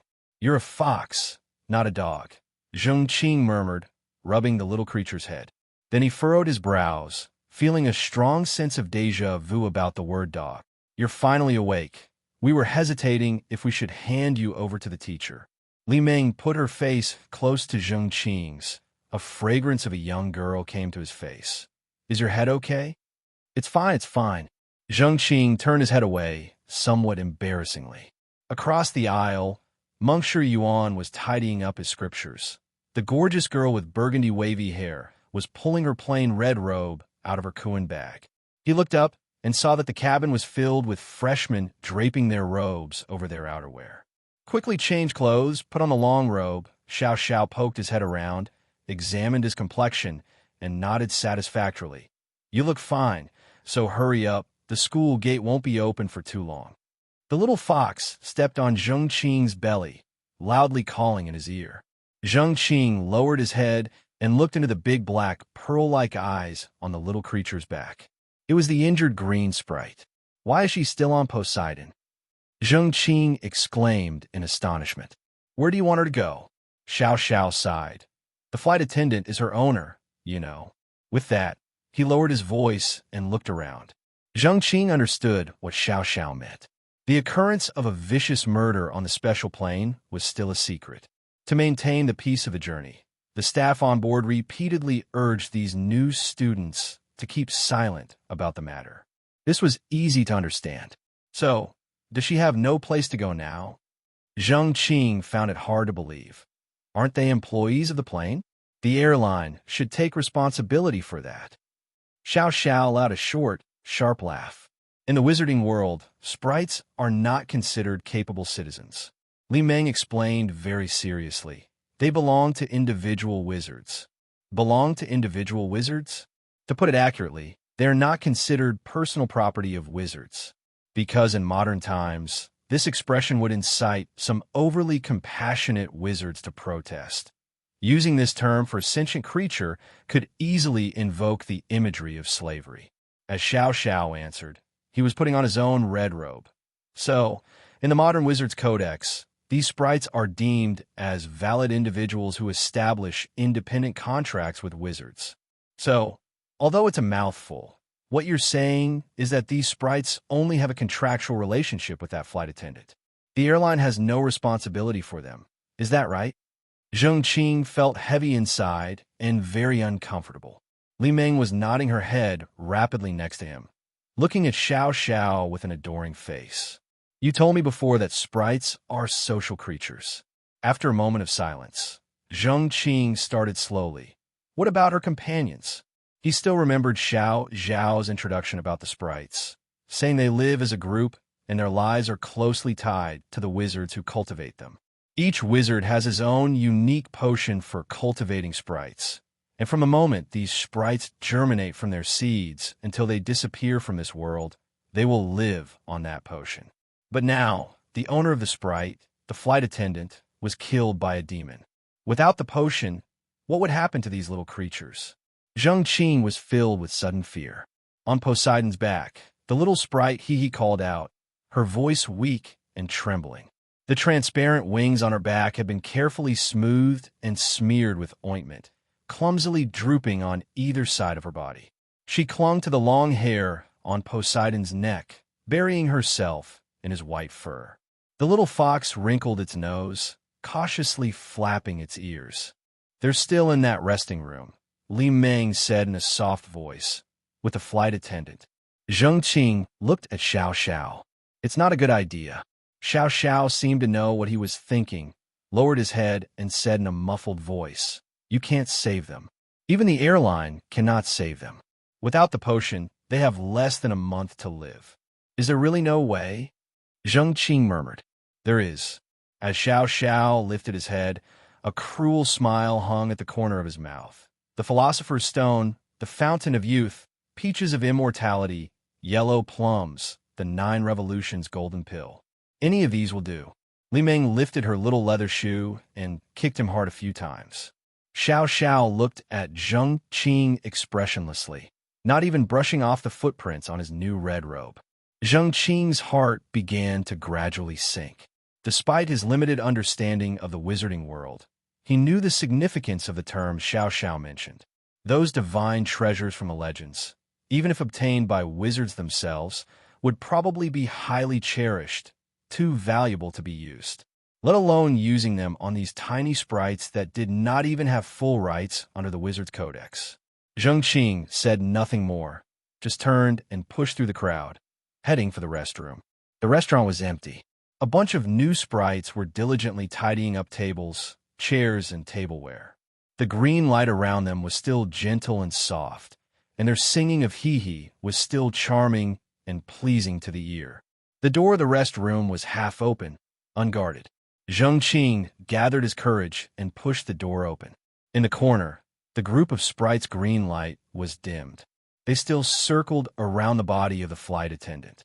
They incessantly collected the blood that had flowed onto the ground, which was now cold and black, to feed into the mouths of the flight attendants. Their originally clean and transparent wings were all stained with thick blood stains, and their tiny tentacles were stuck to their foreheads with coagulated blood. A few brave sprites even used their bodies to plug the large hole in the flight attendant's chest, massaging the woman's icy heart while shouting loudly to their companions. They were trying to save a life that had long been extinguished. The woman propped up in the corner showed no signs of motion. Her head was raised, her lips slightly open, and a few droplets of turbid tears hung at the corners of her closed eyes. Zheng Qing's nose felt a bit sour, and his eyelids were a little hot. "She is already dead," he said with a sniff, standing at the door, striving to speak in a normal tone. The small sprites all looked up at him in unison, their eyes filled with confusion, eyes that seemed as if they had been abandoned by the world. Zheng Qing couldn't help it anymore, and tears gushed forth. "Come with me," he said aloud. He had never felt so sure about his decision. "I'll find a way to make you all survive." Not a single sprite moved. They just turned their heads back, looking quietly and vacantly at the flight attendant slouched in the corner. "I believe you have the wisdom, just like I believe in saving a bunch of innocent lives. If you want to survive, come with me. Let's strive to survive together. If you refuse to go, I'll knock you out, put you in my bag, and take you away." Zheng Qing bellowed, his body trembling as he roared. The sound of utensils falling to the ground echoed through the restaurant. Zheng Qing didn't turn back. He wiped his face and raised his arm. The sprites hesitated, then one after another landed on his arm. Zheng Qing turned around. Several newfound friends were standing there. Li Meng, her eyes red, but a radiant smile on her face. Xiao Xiao was silently taking notes in his notebook. Bluebird held his sword, looking seriously at the sprites. Monk Shi Yuan was smiling, his hands clasped in a prayer pose, quietly chanting, "Amitabha, excellent, excellent. We were looking for you. We're about to leave the plane. Hurry up and change your clothes." Li Meng sniffled, hollering loudly. Zheng Qing glanced back at the body of the woman in the corner. A tear from the corner of her eye slid down her cheek and landed on the floor. In the restaurant, the new sprites lined up in neat rows, landing on Zheng Qing's forehead one by one, gently touching him with their tentacles.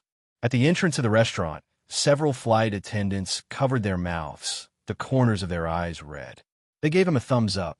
The guard team, that silver-haired young captain, patted Zheng Qing on the shoulder, handing him a piece of parchment. Sign this. The small spirits were never theirs to begin with. Zheng Qing, holding a large box, was silent. Among all the newcomers, he had the most comprehensive understanding of this incident. Whether it was the lost flight attendants or the words said by the succubus, there were too many sensitive issues that the airline didn't want the public to know right away. It's fair, these small spirits were originally part of the physical evidence.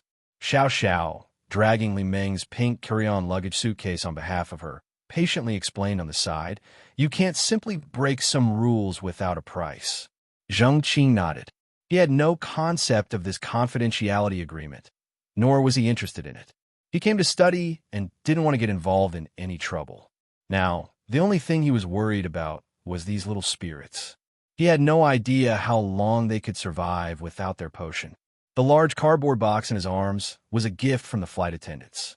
They lined the box with sawdust, put some flannel inside, and even fastened safety belts, assisting him to settle those exhausted little spirits in the box. The small spirits had their bloodstains cleaned and were buckled in their seat belts, crowded together, embracing each other, silently sleeping. The faint emerald light flickered with their subtle breathing, illuminating a few pieces of unactivated talisman paper stuck on the interior walls of the box. These little guys needed rest desperately. Initially, the flight attendants planned to give them some sedatives, but Zheng Qing kindly refused. Every drug has side effects. Just as Xiao Xiao said, you can't break certain rules without bearing the cost. Compared with those medicines, Zheng Qing had more faith in his talisman paper. "I still think your choice is a bit arbitrary." As the team was moving slowly, Xiao Xiao, walking in front, stopped, turned back, and glanced at the box. "After that stimulation, what you need is cathartic venting, not overflowing sympathy to adopt these little spirits." Both newcomers and veterans crowded together since there was only one exit, moving at an infuriatingly slow pace. Poseidon, popping out from Li Meng's arm, stepped on her shoulder and stuck his head into the big box Zheng Qing was holding, his tongue out. "This choice is not about being kind. I see them as equals, just like us." Zheng Qing scratched Poseidon's chin, pushed his head out of the box, fearing that he might accidentally hurt the small spirits. "All life is worthy of respect." Li Meng nodded approvingly on the side. "Equality above all, a typical Jiuyo concept." Xiao Xiao snorted. "Think further. Don't be so headstrong. My brain is small, and the circuit is too short for me to think that far." Li Meng replied, righteously on the side. Zheng Qing couldn't help but laugh. Listening to their banter, his mood finally improved a bit. "Do we have to wear these clothes every day?" Shaking the wide sleeve of his red gown, Zheng Qing changed the topic. As far as he could see, there were these loose gowns everywhere, worn by both newcomers and veterans. However, the veterans' robe sleeves and collars had added black trims. "I'm not sure about other times, but we must wear it today." Xiao Xiao spoke, waved, and dragged the pink suitcase through a carved small door. The word "exit" was written on the door. On both sides of the door stood a flight attendant, smiling to maintain order. Across the queue, a veteran followed Xiao Xiao immediately through the door. Then it was Zheng Qing's turn. "Hold the box tightly," a flight attendant reminded him with a smile. Another flight attendant and a few veterans coughed several times. Zheng Qing, puzzled, walked out of the cabin. The sight before him suddenly opened up. A vast white foggy world appeared before his eyes. There was heavy fog everywhere. The black mat underneath his feet was wet with dew, making squeaky sounds when stepped upon, which sounded like Poseidon's cry. Zheng Qing turned around to see the little fox had already wriggled into Li Meng's gown, with only its tiny head sticking out. He reached out, touching the thick fog, a stream of coldness sliding across his hand, exhilarating his spirit and lifting his previously gloomy mood heavily. The plane could land in this kind of weather. Zheng Qing couldn't help but take a deep breath. The cold air entered his warm lungs through his nose, causing him to shiver involuntarily. "Keep up, don't fall behind." Xiao Zhao's figure had already disappeared into the thick fog, and Zheng Qing could only see the senior student as he decamped into the fog-veiled world. He took a slow breath, clutched the cardboard box in his arms a little tighter, and then jogged to catch up. In a strange place, following others should always be right. He remembered the advice Pan Elvier had given him in Huiziji. Did he hear screams in the thick fog? Zheng Qing saw the senior student in front of him turn his head, revealing a sinister smile. It felt a bit like schadenfreude. Before he could react, one of his steps found only air. Caught off balance, Zheng Qing tumbled headlong into the thick fog. He opened his mouth, but before a scream could escape, a rush of wind mercilessly forced its way down his throat, nearly suffocating him. His eyes stung from the gushing winds. Zheng Qing closed his mouth, but didn't dare to close his eyes. The cold wind wrapped around his rapidly falling body. His large school robe fluttered noisily in the wind. In the distance, he could faintly hear Li Meng scream. He held the cardboard box tightly in one hand and reached into his pocket with the other, pulling out a few talisman papers. A gust of wind blew by, instantly carrying off the talisman papers in his hand into the unknown. He was tricked. The plane didn't land. It was still in the sky. So this is what it feels like to be falling from the sky. Zheng Qing's mind was filled with countless thoughts that quickly merged into chaos. His mind went blank. Many people do not fear death, but everyone is afraid of emptiness and helplessness. During the fall from high altitude, Zheng Qing experienced what felt like emptiness and helplessness. His struggling limbs found no solid foothold. The wind whistled past his ears. His sharp mind seemed to pause at that moment, utterly helpless. So real and terrifying, so utterly despairing. Li Meng's screams seemed to still echo in his ears. Zheng Qing tried to look up, but all he saw was the thick fog obscuring everything around him. He could faintly hear the sound of distant laughter and screams. Below the thick fog was a deep blue sea. An oval island was lush with life, like an emerald embedded in the deep blue. Looking up, fluffy white clouds lazily flowed and morphed not too far off above his head. Seagulls and geese laughed and flew past him. A soft force appeared beneath Zheng Qing, slowing his descent. This gentle power wrapped around him like a giant cotton ball, warm and comforting. Zheng Qing looked down and noticed a broad band of white light tied around his waist. The belt of light guided him, gently lowering him onto the island, until his feet touched solid ground. Zheng Qing's mind remained in a state of confused blankness, unable to recall anything. The cardboard box he held in his arms was slightly crushed. The little elves inside were still soundly asleep. The safety belts secured them firmly in the box. His legs gave out, and he collapsed onto the ground. His eyes were filled with tears brought on by the raging wind, blurring his vision. He rolled up his sleeve and wiped his face. The world seemed to become a lot clearer. Blue sky, white clouds, see? And the new students sprawled out on the sandy beach. Zheng Qing saw Bluebird's disheveled hair and Xiao Zhao's crooked glasses, and he could not help but burst into laughter. It was only at that moment that he realized his whole body was shaking uncontrollably. Not far away, Li Meng sat on the ground, her face deathly pale, tears rolling down her cheeks in torrents, her lips trembling as if trying to say something. The pigeon Xiao Bai cooed and circled her nonstop. Poseidon's head emerged from her robe, shot to the ground, and seemed a bit dizzy. After staggering a few steps, it laid down on the ground, refusing to move any further. Bluebird held her sword, trying her best to straighten her back, and sat cross-legged. Xiao Xiao took out her notebook, spread it out on the ground, and swiftly took notes with her trembling hand. Neither the little monk nor the woman with the wine-red hair were in sight. The newcomers with disheveled robes either squatted on the ground, gasping for breath, retched while half squatting, or tidied up their clothes on the side. They scattered around in groups, creating a messy scene. Zheng Qing touched the smooth sand under his hands, unable to suppress the smile on his face. Although he wasn't laughing out loud, and an indescribable dizziness was still hovering over him, a sense of security he'd never felt before gently rose from beneath him, giving him peace of mind. After the emptiness, feeling the solid earth under your feet It's truly wonderful.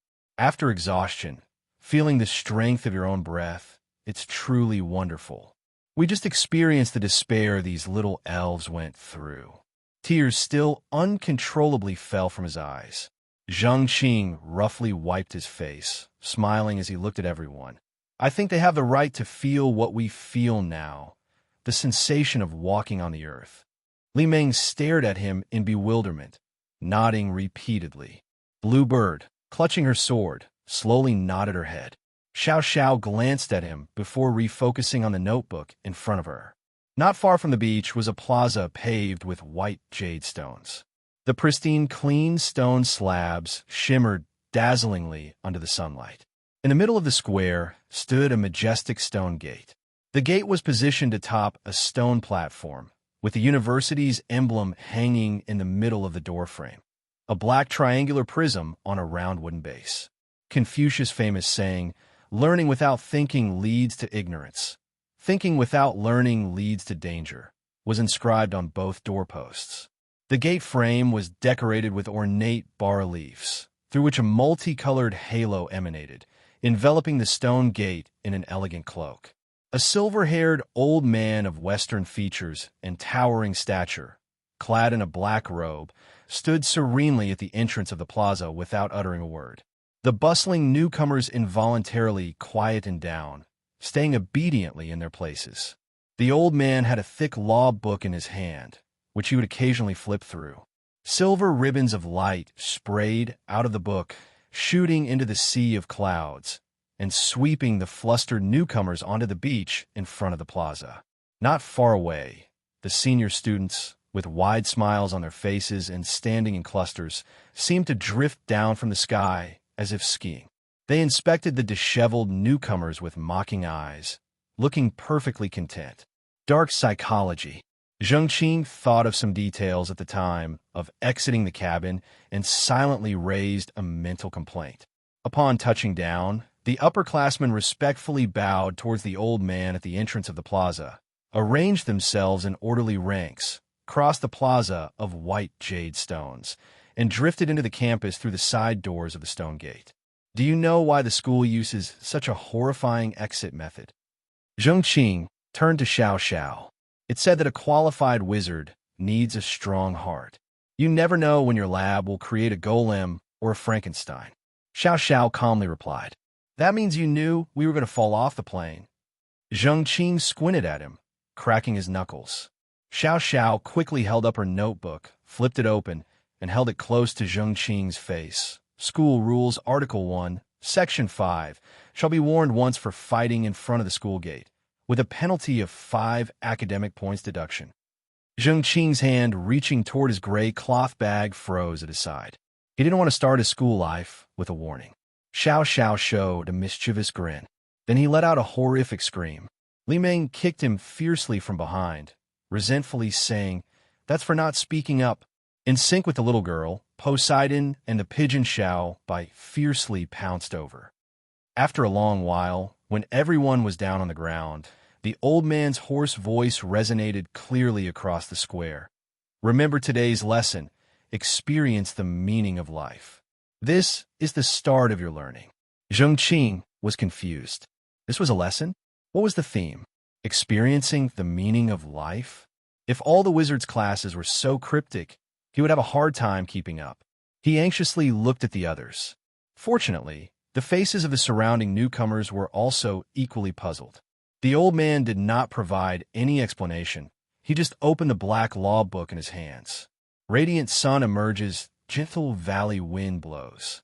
The skinny hand stroked the black law book, and a gentle warm wind blew from all directions, wrapping around all the newcomers, sweeping away the moisture on their bodies, as well as their fear and fatigue. This is the power of wizards.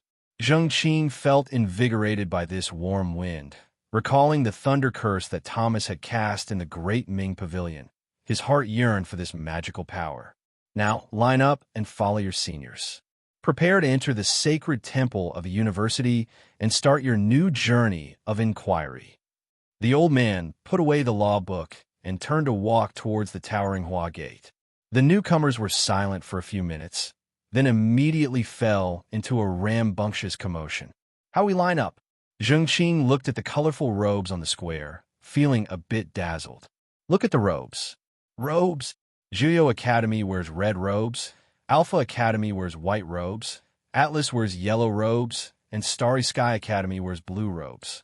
Professors, lecturers, and teaching assistants of the academies generally wear black robes, but they wear different badges to distinguish their specific ranks. There are also those in gray robes who are school workers. Don't underestimate them. Many of the school workers are retired professors and even former deans. Zheng Qing nodded repeatedly. He was now able to distinguish the general identities of the wizard around him. He was surrounded by red-robe wizards, and other colored-robe wizards were also gathered together. Among them, a few black-robe professors and gray-robe school workers were interspersed. The other newcomers gradually figured out the system, and the clearly segregated lines began to form. The black and gray-robed wizards standing among the newcomers all had satisfied smiles on their faces. Zheng Qing and the others stood in the middle of the line. A thin boy next to them looked enviously at the pets in their arms. I've always wondered, why can't life forms be stored in storage devices? The slim boy struggled with his trolley case, grumbling, I've always wanted to bring my green-haired zombie from home.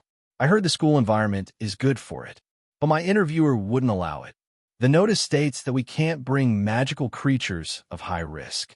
If you want to win the favor of girls in college, you can't bring anything more dangerous than a little elf. His companion, also wearing a red robe, replied helplessly, as for why storage boxes can't contain life, I don't know. Maybe it's because wizards' belongings contain some substance that other life forms do not. Zheng Qing couldn't help but interject. Makes sense, the skinny boy said, nodding at Poseidon. Idiot! Xiao Xiao gritted her teeth, casting a glance at the group of mumbling figures, and snarled, according to Oken's theorem, one of the 13 basic axioms, the primary axiom's derived theorem, the life constant varies with different space dimensions. Did you all not graduate from middle school? Zheng Qing looked blankly at Xiao Zhao's pair of black-rimmed glasses, suppressing the impulse to scoop out her brain and eat it. To know what you know and to not know what you don't is knowledge, Zheng Qing retorted quickly. But in front of other academies, you must learn to uphold the honor of our academy. A stern voice came from the side as a thin, red-robed veteran student approached. His sleeves and collar had a black border, signifying that he was a second-year veteran student. At the first university, with each year of progression, a black border is added to the collar and sleeves, marking their approach to becoming a registered wizard in a black gown. The surrounding freshmen looked at this senior student with awe. Don't be too restrained, but be mindful of your image and formation. The veteran student looked at them, earnestly reminding them, in front of other academies, you all represent Jiuyou. Each of you is Jiuyou Academy. We can show our ignorance before our own, but don't flaunt our humility before those guys. Zheng Qing clamped his mouth shut, resisting the urge to retort. Silence is golden. Silence is golden. He turned his gaze elsewhere. In the square, the 4 teams of freshmen were clearly delineated. Jiuyou Academy's red robes and Starry Sky Academy's blue robes were on the left side of the stone gate. Alpha's white robes and Atlas's yellow robes were on the right side. There were no trees around the square. After the students landed, the clouds in the sky also vanished. The scorching sun unabashedly poured upon the white jade ground, the freshmen's already dry collars gradually dampening with sweat. The senior students hadn't fully entered the stone gate, so the freshmen had to wait patiently under the blazing sun. This struck Zheng Qing as odd. He thought that after what happened on the private plane, the school would do more to reassure the freshmen. Forget mental comfort. They should at least allow people to rest earlier. But it seemed no one mentioned this. The line to get inside was inching forward at an unbearably slow pace. When he snapped out of his thoughts, the somewhat arrogant veteran student had already left. Xiao Xiao was holding her notebook, explaining the features of several academies to a few surrounding freshmen. Li Ming was propping her chin, lazily playing with Poseidon while sitting on her suitcase.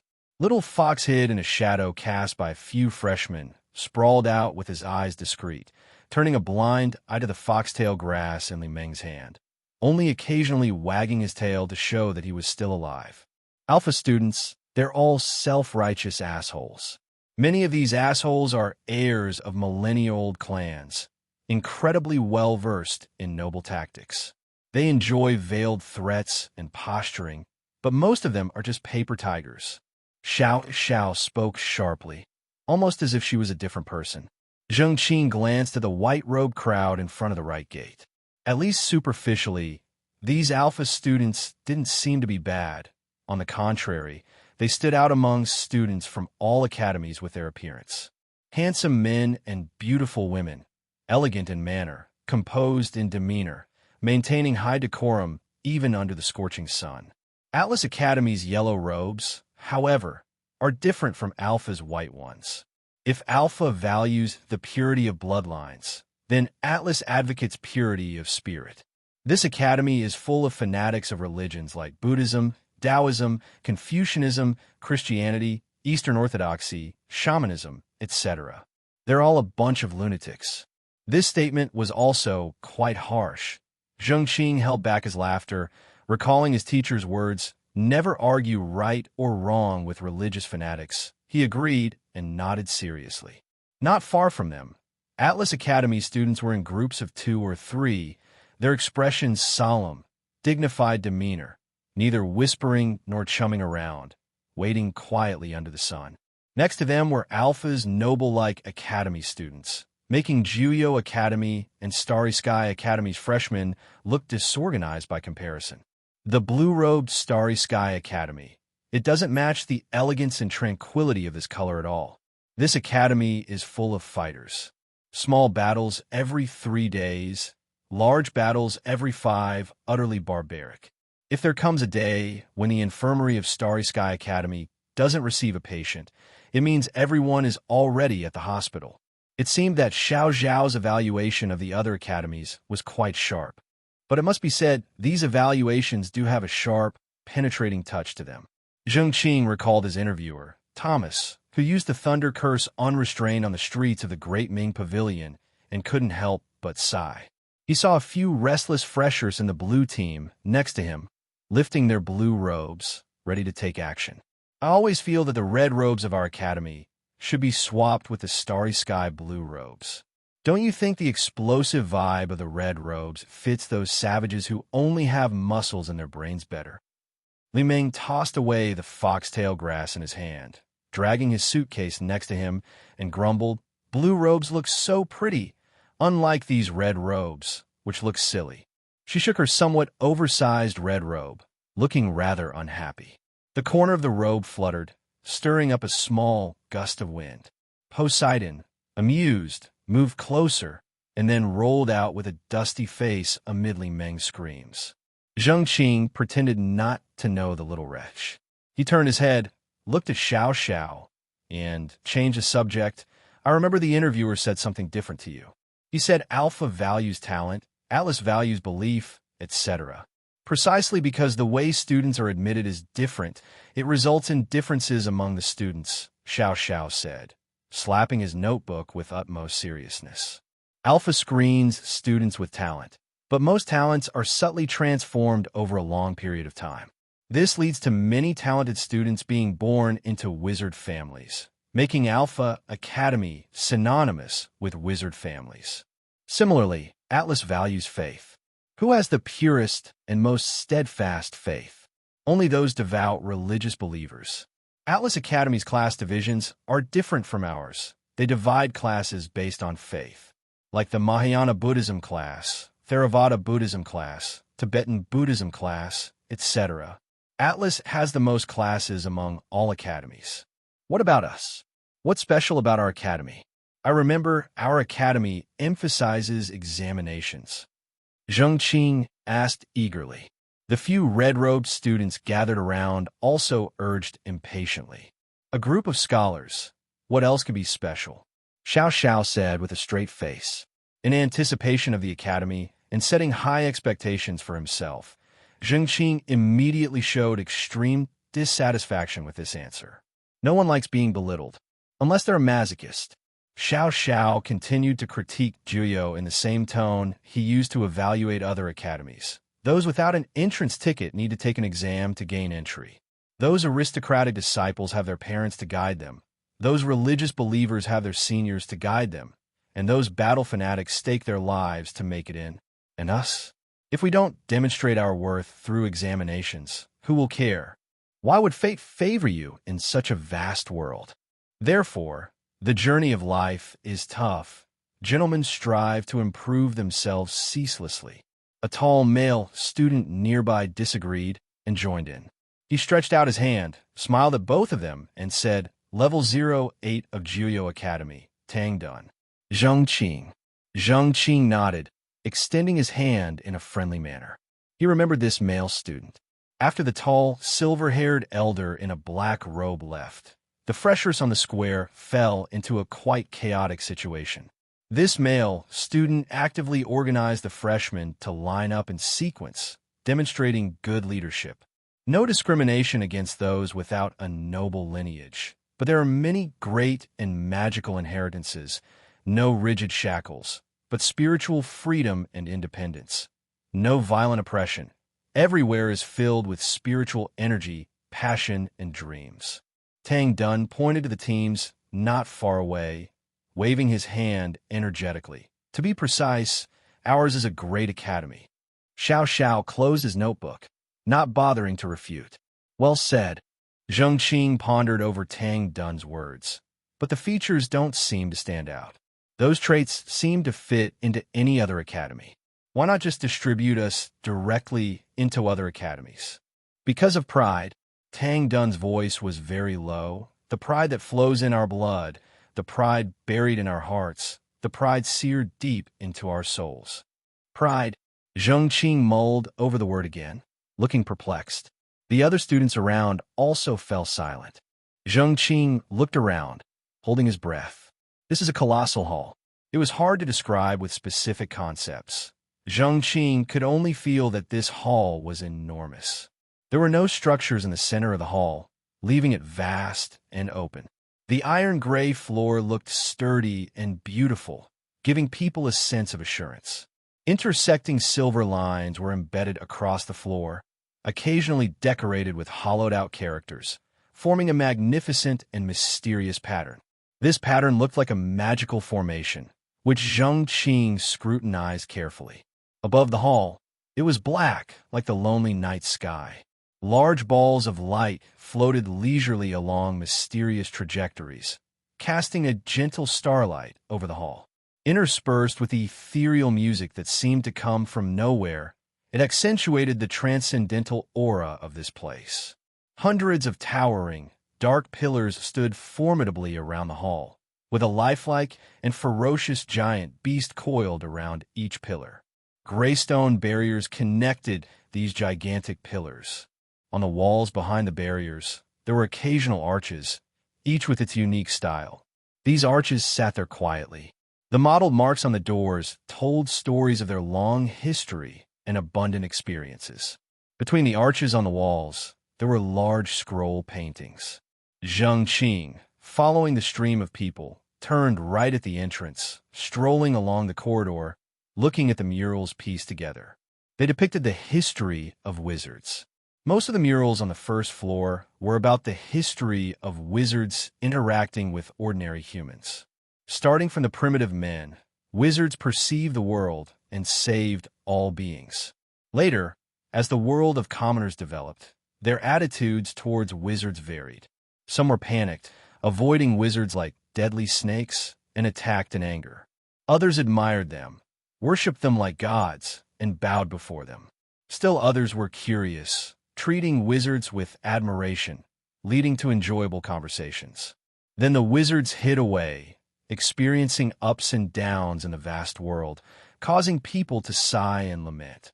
Interspersed among their tales were great wizards casting spells, rescuing people, slaying ferocious beasts, resisting the force of nature. Their glorious history was continuous and awe-inspiring. At the end of the hall, the murals disappeared into the stairs leading to the second floor. Zheng Qing, unsatisfied, poked his head towards the shadowy staircase, and a cold breeze swept past his front. He shivered and promptly pulled back his head. The new students, who were scattered around after the mural tour, gathered in a circle between the pillars on the first floor of the walkway.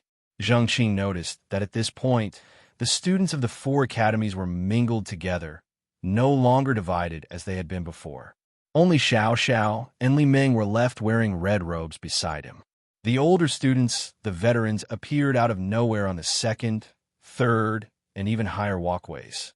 They stood behind the railings in silence, looking respectfully at the center of the hall. Novices gather at the center of the hall. A loud voice echoed through the hall. A tall, silver-haired wizard stood silent in the center of the hall, clutching his law book. A chubby black-robed wizard stood next to him, flipping through his law book while sweating profusely, repeating loudly, "Novices, gather in front of me. You don't need to line up by academy. Just come together." The novices entered the hall hesitantly. The supercilious gaze of the older students from high above and the silent gaze of a silver-haired wizard filled them with pressure, making them somewhat uncomfortable. The large balls of light at the top of the hall seemed to sense a mysterious call and began to converge in the center along their trajectories. The more the spheres of light gathered, the more the center of the hall seemed to sink into daylight. The new students stood nervously in broad daylight. The entire hall was silent. The silver-haired old man slowly spoke. "You can call me Professor Charles. Given today's special circumstances, you are allowed to be exempt from some of the ceremonies. The freshman's orientation will be delayed. Later, your mentoring professors will inform you. You can make a simple tour of the campus and rest as soon as possible." He paused for a moment, his gaze sliding over the new students standing in front of him, seemingly waiting for different opinions. The hall was quiet, and Zheng Qing felt that a few people nearby even held their breath. The old man kindly nodded his head and continued. "Next, I have several expectations regarding your conduct at school. First, the school prohibits all forms of violence, whether physical or mental. So, you should master more ways to solve problems other than through violent conflict. Whoever pulls out a law book on others means warning from the school and academic credit deductions. Second, your residency in school has been properly arranged, and other life common sense will be taught by second-year veterans. Later, the veterans will guide you to further understand the school." Professor Charles held out his index finger, pointing to the higher-grade students on the second floor. "Finally, you must understand that the start of college life means the start of your independent survival. I hope each of you can take responsibility for your actions and uphold the honor of the school, your college, and yourself. The school has already learned about what happened on the special plane today. I personally highly appreciate the exemplary behavior of some of the new students in the dining hall." Speaking of this, Professor Charles's gaze once again swept over the new students, deliberately pausing several times. Zheng Qing noticed that Xiao Xiao next to him seemed to be busily straightening his chest and comporting himself, but his short stature somewhat undermined his efforts. He couldn't help but chuckle quietly. Professor Charles nodded slightly and continued to speak slowly. "Your animal companions have a special area provided by the school. I don't want to hear professors or school staff complaining about them running into classrooms, dormitories, or even laboratories without permission. Your daily essentials will be settled one by one with the help of the veterans. I also don't want new students to be unclear about how to use their own ID cards after school starts. Mountains of books lead the way. Oceans of learning have no end. From here, begin your independent, glorious, and challenging college life." Having briefly reiterated, Professor Charles then drifted away, leaving only a chubby male wizard accompanying the bewildered new arrivals. "This Professor Charles seems very impressive," Zheng Qing murmured to Xiao Xiao. First chair of the university professors' joint meeting, Associate Dean of Alpha College, Great Wizard Charles, Xiao Xiao pondered with a frown, but according to the general process, this freshman orientation should be hosted by one of the two vice principals. Didn't the curly-haired dog on the plane say that there is some big event going on at the university recently? Li Meng waved her hand nonchalantly. Maybe those big shots are busy with it. Xiao Xiao seemed lost in thought. Zheng Qing looked up. The 3 or 4 layers of veterans around the hall all followed Professor Charles's exit and left one after another. They argued heatedly in low voices, disappearing through the archways and the corridors. On the other hand, some veterans downstairs were interspersed among the new students in the hall. Zheng Qing understood that they must have been the freshman mentors that Professor Charles had just mentioned. The new students plunged back into a buzz of chatter. The chubby black-robed male wizard flipped through the roll book, distributing tasks loudly. Zheng Qing and Xiao Xiao were assigned to a veteran with a ponytail. Li Meng, on the other hand, was taken away by a tall girl. Before leaving, she reluctantly petted Poseidon for a while and dressed it in a light blue waistcoat. This made the originally endearing fox look stupid. Zheng Qing decided that as soon as this girl disappeared from view, he would immediately take off the waistcoat from Poseidon. His eye sockets were deep-set, dark brown eyes always trembling involuntarily when he spoke, seemingly avoiding something or as if he were lying. Just like earlier, when a new student asked about the scar on his forehead, he spoke rapidly, explaining that the scar was left over from a terrible laboratory accident. When asked about the specifics of the accident, he pursed his thin lips, chuckled mysteriously, and didn't utter a word. Seeing his fidgety eyes, the newcomers were skeptical. Doubt filled Zheng Qing's heart, though he wasn't questioning Nicholas' story. In fact, he didn't believe Nicholas' tale at all, because he was slightly doubtful of Nicholas' identity. He felt as if he'd heard this name somewhere before. According to that overweight professor, newcomers were divided into groups by college, with one senior guide assigned to every 4 or 5 new students in the same college. Senior guide. Zheng Qing's gaze fell on a Nicholas' somewhat old deep red gown. The gown had black, unidentified traces on the surface, and the collar and cuffs were somewhat worn and shiny. Most importantly, there were no black borders on his robe. Zheng Qing turned to look at Xiao Xiao. The short young man with buzzed hair was holding his notebook, trailing the crowd nonchalantly, looking a bit absent-minded. Zheng Qing turned his head back, continued to observe his guide. Nicholas didn't realize that among the newcomers he was leading, someone was carefully observing him. He continued to endlessly share his experiences. First of all, remember not to buy anything, especially those things that feel very useful. Nicholas emphasized the word feel. He flicked his ponytail, lamented, I remember one time a classmate saw those very cheap lab materials, various pharmaceutical formulas, cultivation guidance, and was overjoyed. He spent a month's living expenses to buy them all. Then what? Someone curiously asked. That's it. Those materials are still sitting in the corner of the dormitory. That poor fellow hoped you would learn from his mistake, and is hoping one of you newcomers would take these materials back to your dorm. He would even be willing to incur some loss. Why? Because there's no need. Nicholas spread his hands. Experiments done in class are supplied with materials. Those that you guys are allowed to do outside class also provide materials for free. Professors are always welcome for you to challenge them with all sorts of problems, and there are countless veterans in the clubs willing to share their cultivation experiences with you. Unless you have some strange, abnormal plans, resources for learning are abundant. But to use the school's facilities, you will have to show your identity cards. He shook the silvery gray card in his hand. You guys eat, bathe, enter the dormitory, read, attend classes, do experiments. All will require this card. Pleased with himself for arranging the words into a rough rhythm, Nicholas repeated it several times before continuing to explain. To put it simply, a card will give you access to the whole school. Without a card, you will struggle to move an inch. High grades will let you flirt with all the girls. Low grades will make it hard to find friends.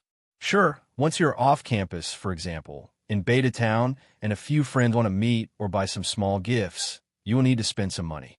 The cost of living on the island isn't high. A meal would be just a few silver coins. While speaking, everyone received their student cards.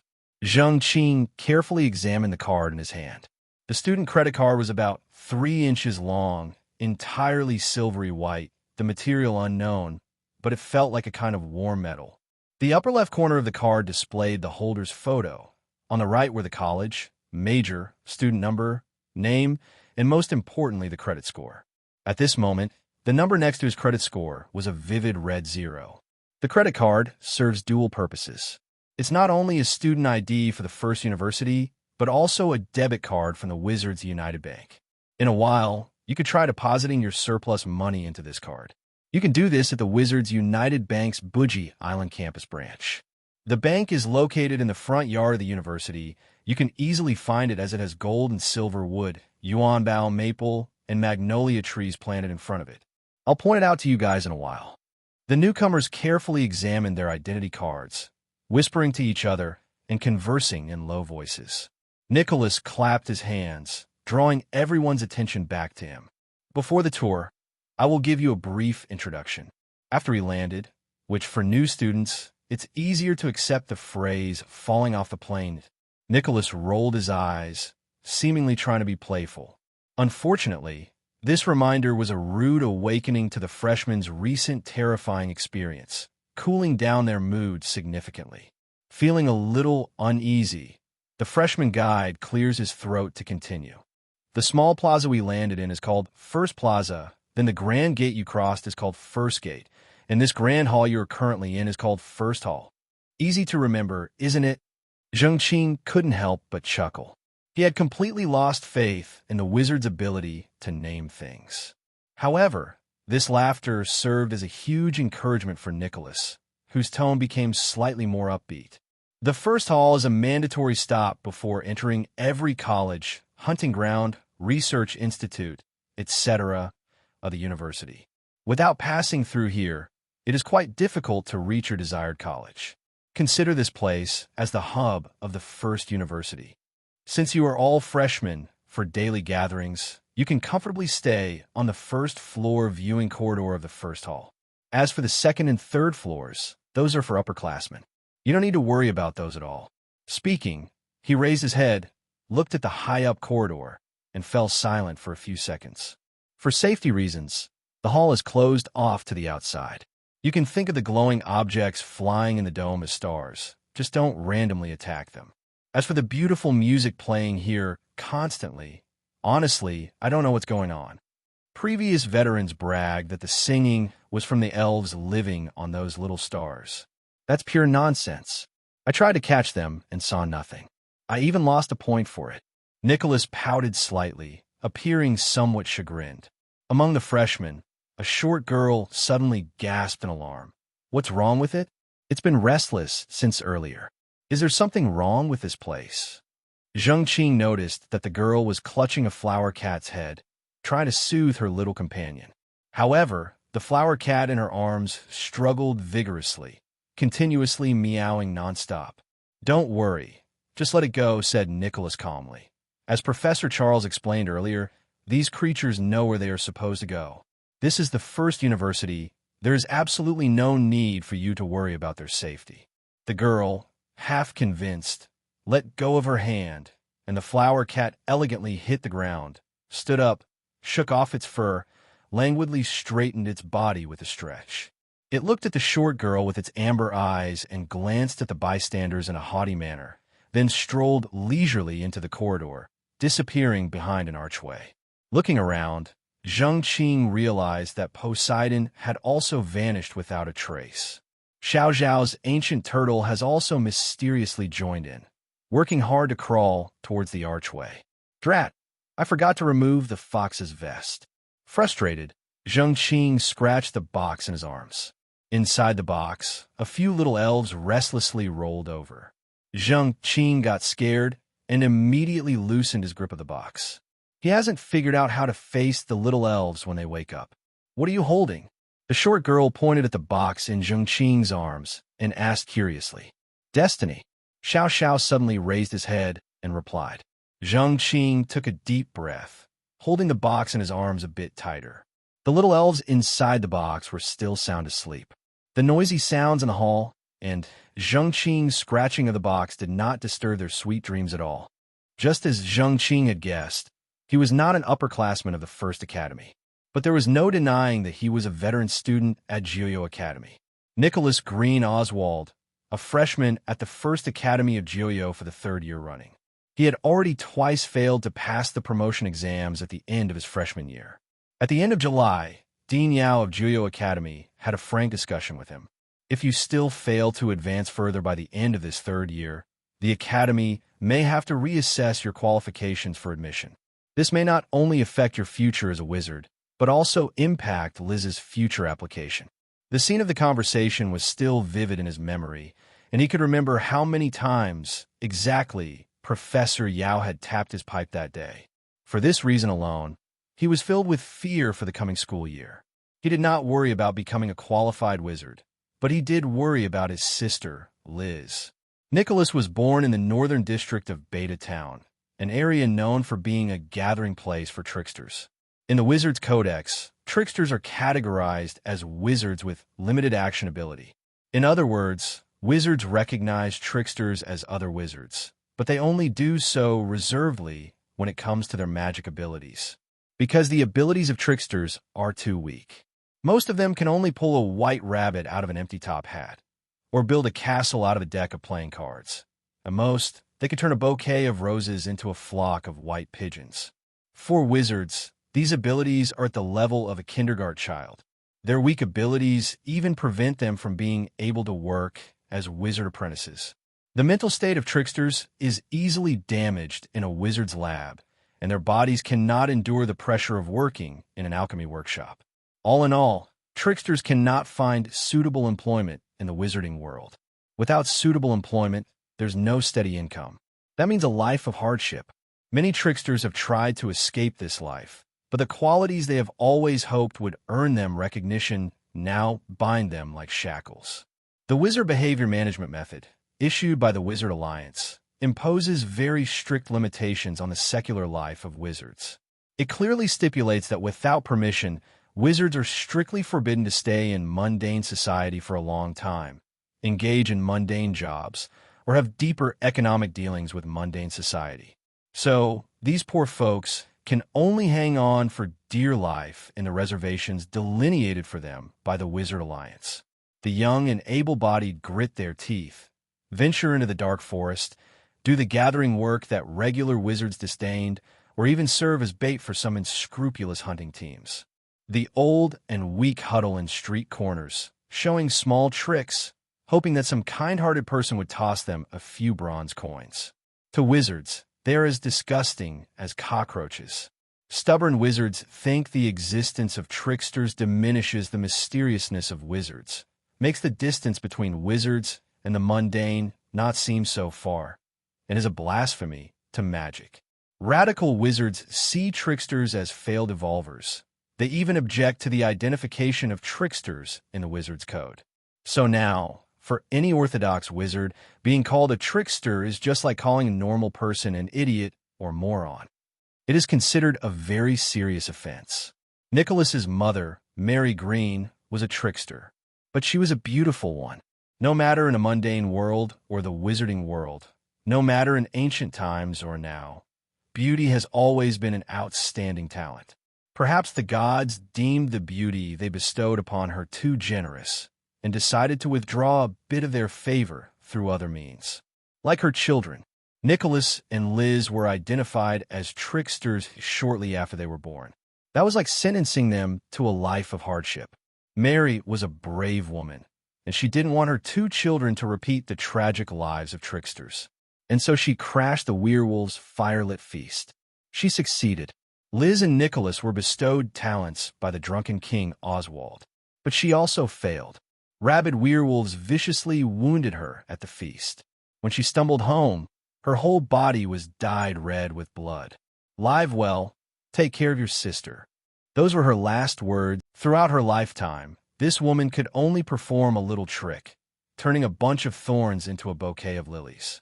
But this brave woman used her life to enact a great magic, allowing two children destined to be tricksters to step back into the wizarding society. Nicholas felt a sting in his eyes. He blinked, looking at the inexperienced newcomers before him. There was a time when he stood here, listening to his seniors narrating the stories of this hall, this university. Now, those storytelling seniors had all graduated, and the friends who entered the school with him were busy in their laboratories. Only he still lingered in the corridor of the first hall on the first floor, bearing the malice of this world, thick-skinnedly begging his old schoolmates for a great reward. Liz deserves a better future. She must attend the first university. For their mother. Nicholas muttered to himself, his gaze once again becoming firm. Let's continue, he clapped, interrupting the lively discussion among the freshmen. The murals on the wall behind the corridor depict the history of wizards. Those magnificent scenes, those powerful images, are all traces of the existence of wizards in this world, he explained. Zheng Qing was fascinated by a scroll. In the painting, a wizard waved his magic wand, confronting a ferocious giant beast.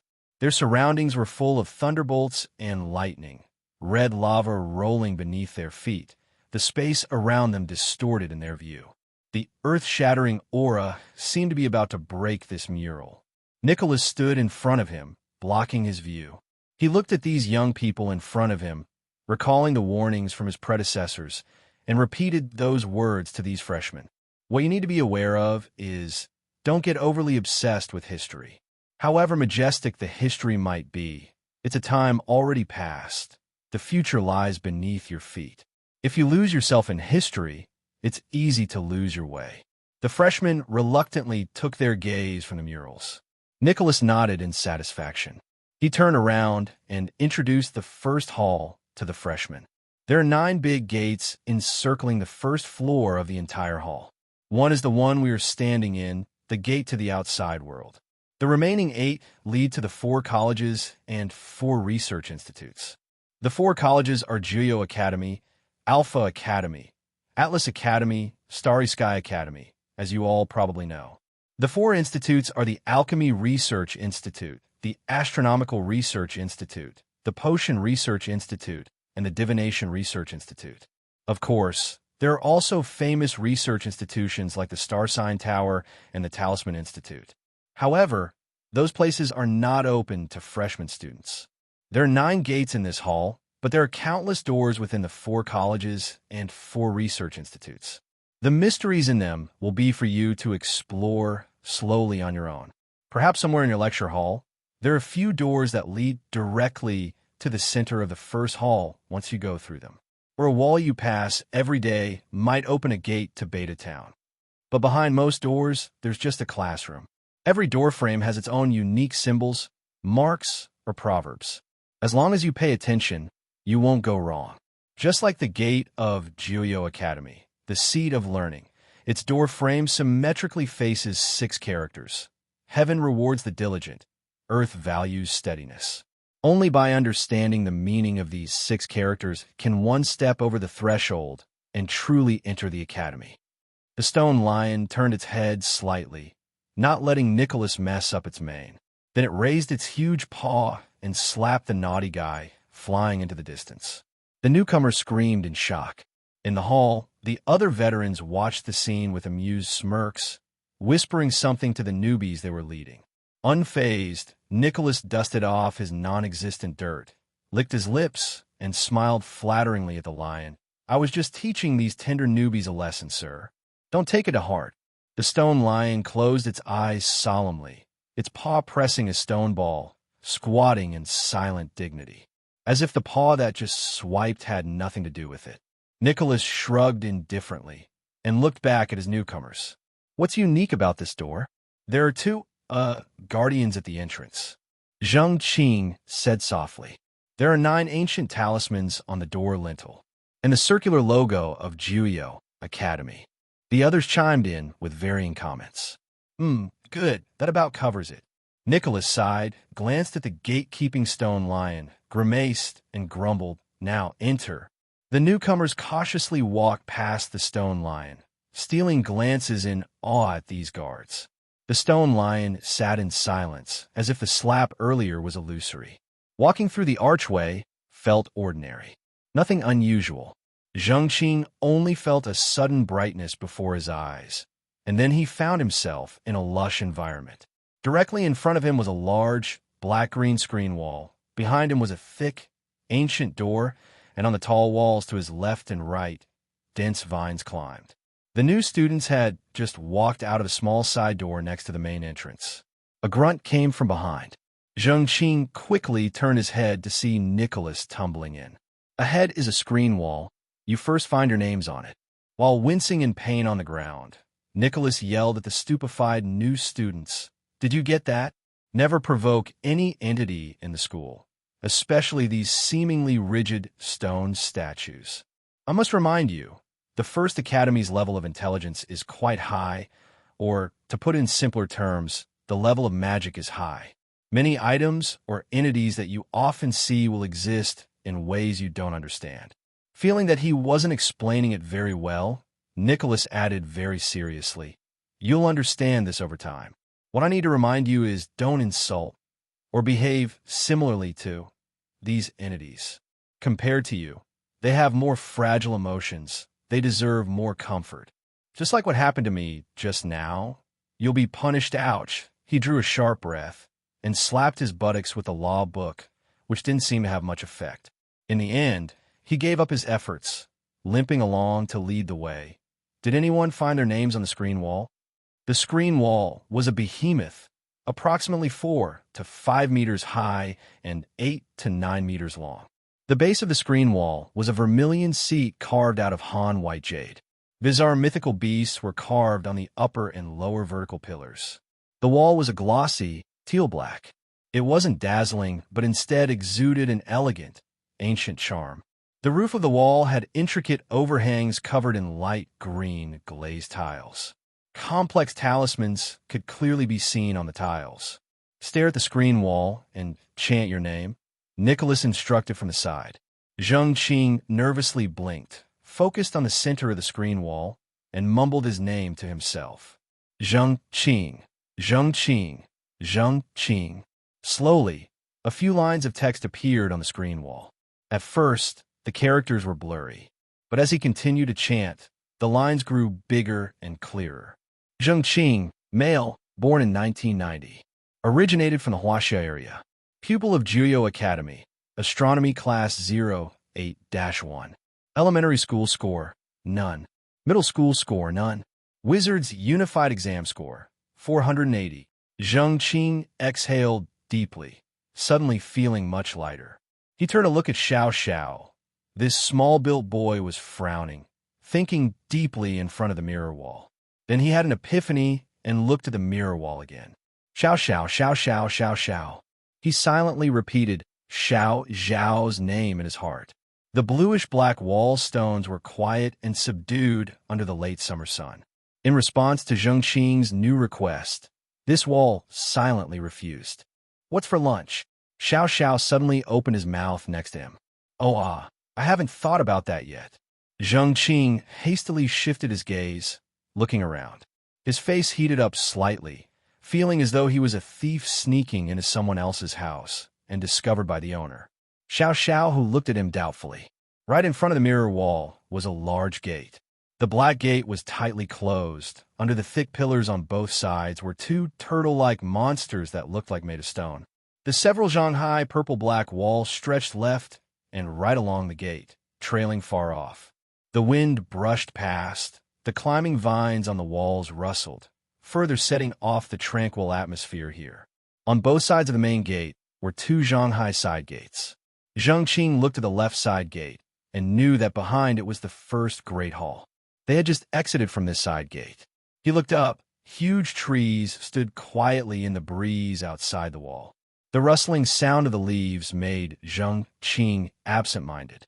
If he didn't come out from that side gate earlier, he wouldn't have been able to imagine what kind of world was behind that door. Every time a door is opened, it is an adventure. There's a magical world behind every door. Xiao Xiao flipped through his notebook, mumbling a sentence behind him. Zheng Qing did not hear clearly, but he had already calmed down a bit. He imitated the layout around the mirror wall and asked out of curiosity, "Do the areas behind other academy gates look like this too?" "I just said each door leads to a magical world. The other academies certainly don't look like this." Xiao Xiao waved his black notebook weakly. "What you see beyond each gate depicts the character and style of the academy. Like Alpha Academy, you won't see a mirror wall when you enter their gate. They have a self-service inquiry machine behind the gate, which contains the relevant information of the students. From what I know, what we're seeing now is the territory of Jiuyou Academy, which should be considered within the academy. Academy, Zheng Qing repeated softly. Jiuyou Academy, Alpha Castle, Atlas Palace, Starry Sky School. Xiao Xiao put away his notebook, his tone filled with longing. Everyone come over and see this wall. Yes, this mirror wall. Nicholas was cheerfully calling out not far away. He was spinning his law book with his fingertip.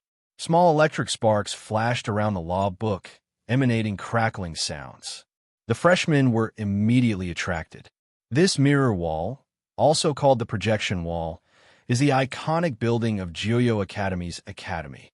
The mirror wall contains information of all professors, students, staff, and even spiritual beasts of the academy. Any invader with ill intent will have nowhere to hide under the mirror wall, and any unauthorized intrusion will trigger the mirror wall's counterattack. Don't underestimate its counterattack. This mirror wall is the fulcrum of the academy's entire protection array. Even registered official wizards cannot resist its restraint. Remember this mirror wall. It will be your witness to knowledge and truth. Zheng Qing raised his hand. Nicholas nodded with dignity. I just tried to see the information of other students. As he spoke, Zheng Qing seemed to feel Xiao Zhao's gaze on him, making his throat feel a little dry. But the mirror wall didn't display anything. A satisfied smile appeared on Nicholas's face. Very keen attempt. Very keen. He exclaimed loudly, clapping lightly for Zheng Qing. Now, if you looked up, you could only see a small part of its golden red figure. The sun rays passed through the dense canopies behind the wall, projecting mottled tree shadows. A slight breeze passed by, and the tree shadows danced gracefully with the trembling leaves, seeming like a group of drunken ghosts. Zheng Qing was not drunk, but he too stood with flushed cheeks in this intoxicating sunset light. The high praise of Nicholas had caught him a bit off guard. The curious gazes of other newcomers made him even more uneasy. Feeling embarrassed, Zheng Qing turned his face away and refocused his eyes on the shadow wall nearby. He didn't like being stared at by others, so he kind of regretted raising his hand. Nicholas, with his fingertips on his law book, flipped through it rapidly. Occasionally, a few orange-red sparks burst between the pages, making popping sounds. With a somewhat impatient, cheerful tone, he explained, "This shadow wall actually records the history of Jiuyou. So what you can see is the history, you know. You can see your own name because you have enough understanding of yourself. You can't see others because, on the one hand, they haven't left enough marks on this wall. On the other hand, not everyone can see the true history. If you want to see the names of others, you can try to recall specific historical events. For example, the Magic Alliance Conference in 1945. Zheng Qing did have an impression of this conference that Nicholas mentioned. He had just previewed this history a few days ago. He silently recalled it in his heart. Minute letters began to slowly emerge on the greenish-black stone wall. July 21st, 1945, the Magic Alliance Conference. The 1536 Conference. Passed the Wizard Behavior Management Method. Madame Hui, the honorary chairman of the Wizard Conference and vice-chancellor of the First University, delivered an important speech at the meeting. Many of the contents were described in world modern history, but there were also many details that the history book did not reveal. Zheng Qing greedily looked at the knowledge on the stone wall, while Nicholas's somewhat high-pitched voice came from behind. This wall is the dream of all students of Jiuyou Academy. If there's something in this world that everyone yearns for, it must be acceptance. Accept the good in you. Accept your flaws. Accept your successes, your failures. Accept your glory and wealth. Accept your helpless staggers away. Accept your growing old. We are all lonely travelers in time. Everyone hopes to be accepted by others. Zheng Qing turned around, staring blankly at the suddenly excited Nicholas. His dark yellow skin appeared somewhat reddish in the setting sun, and his brown eyes trembled violently in his passionate voice. Xiao Xiao spread out his notebook, taking notes with his brush at a fast pace. There was a small piece of black ink stain at the corner of his mouth, left from licking the brush. if I have a wish for this world, I hope that my name can be accepted by this stone wall. I hope that everyone can see my name on the shadow wall. Zheng Qing swallowed quietly. What a great ambition. How courageous. Not everyone dares to shout out their dreams in front of everyone. Xiao Xiao closed his notebook and clapped forcefully. The others followed suit, slowly joining in the applause. Nicholas blew his nose. His somewhat old robe looked quite new in the sunlight, and his polished cuffs and collar were also coated with a layer of golden red by the setting sun. He looked gratefully at these newcomers. Puff! A chuckle came from behind. Zheng Qing turned her head in annoyance. A few senior female students passed by them, stifling their laughter. They wore deep red robes with 2 black borders. These were junior seniors. All right, let's continue our tour. Nicholas beckoned the newcomers somewhat flusteredly. A light breeze carried the whispers of the senior girls. He's mumbling about his dream at the shadow wall again. That's so embarrassing. Low laughter came from not far away. Nicholas's face had turned red, and he roughly dragged Xiao Xiao, who was contemplating the shadow wall, away. Zheng Qing still heard fragments of the girls' conversation. Isn't this sort of thing usually given to second or third-year seniors? How did he get this task? Apparently, it was proposed by Lei Zhe to Professor Yao. Did you hear what he was saying just now? I want to put my name on the shadow wall. Ha ha ha. I think he's already done it. At least he's become the history of the entire university now. From a distance, several female students turned their heads back, pointed at the newcomers, laughing incessantly. The girls' figures disappeared around a nearby corner. The journey continued, but Nicholas's spirit had noticeably dampened. Zheng Qing eventually remembered. Thomas had once told him that there was a famous senior at Jiuyou Academy who had spent 2 years in his first year, named Nicholas. He stole a glance at the lean figure in front of him. In the setting sun, amidst the evening wind, Nicholas's figure was desolate and lonely. Perhaps this is why he yearns for acceptance from others. The sound of mockery was disgraceful. Nothing is worse than undermining someone's dreams. Zheng Qing desperately wanted to rush over, pat his shoulder, and tell Nicholas, "You're really brave." He doubted whether he had the courage to fail twice. He had no doubt he wouldn't stand in front of others and loudly proclaim his dreams. A few steps past the shadow wall, suddenly their view cleared. A square appeared before everyone's eyes. This was a green square. Tender green lawns filled every open space as far as the eye could see. Every view was filled with swathes of green. Some seniors were leisurely sitting on the lawn, flipping through textbooks. Around them, various small animals were playfully chasing each other. The golden red sunlight bathed this beautiful world in a warm glow. All the newcomers were immersed in this wonderful scene. I want to lie on this lawn and read books in the future. A freshman murmured. You like lying in bed and reading even more. Nicholas gloomily looked at him, his voice somewhat despondent. That is, if you will still want to read. In the center of the square stood an artificial mountain fountain, and behind it at the end of the square, one could see from afar 3 buildings standing tall in a horizontal vertical pattern. Those 3 buildings in the distance, Nicholas gestured, introducing the newcomers. The horizontal building is the main teaching building, the main place where you will be having classes. The office building is on the east side of the main building and belongs to the professors and lecturers. On the west side of the main building is the laboratory building, which houses most of the laboratories of Jiuyou Academy. The 3 buildings were painted in alternating colors of red and white. They stood quietly at the end of the square, solemn and imposing. The main education building houses most of the courses, but I have never been able to count how many floors it has. The number of floors changes with the lessons each day. Nicholas shrugged. First University is constantly changing, and I strongly suspect it's a living entity. Of course, some landmark buildings, like the first gate, the first hall, and the like, are relatively stable and don't move around. The office building is quite dreary, and generally, people don't like going there.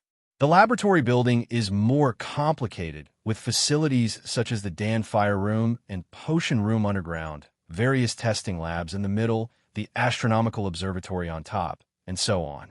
Practically oriented courses, including various student organization activity rooms, are all concentrated here. Nicholas held up his index finger and warned, "Unless you are asked or invited, I do not suggest you enter this building. It might be one of the few high-risk areas in this university that are allowed to legally exist. So there are also some illegal high-risk areas in the school." Sensing the implications of Nicholas's words, Zheng Qing pursued curiously. Nicholas pretended not to hear Zheng Qing's question and led everyone to continue walking forward.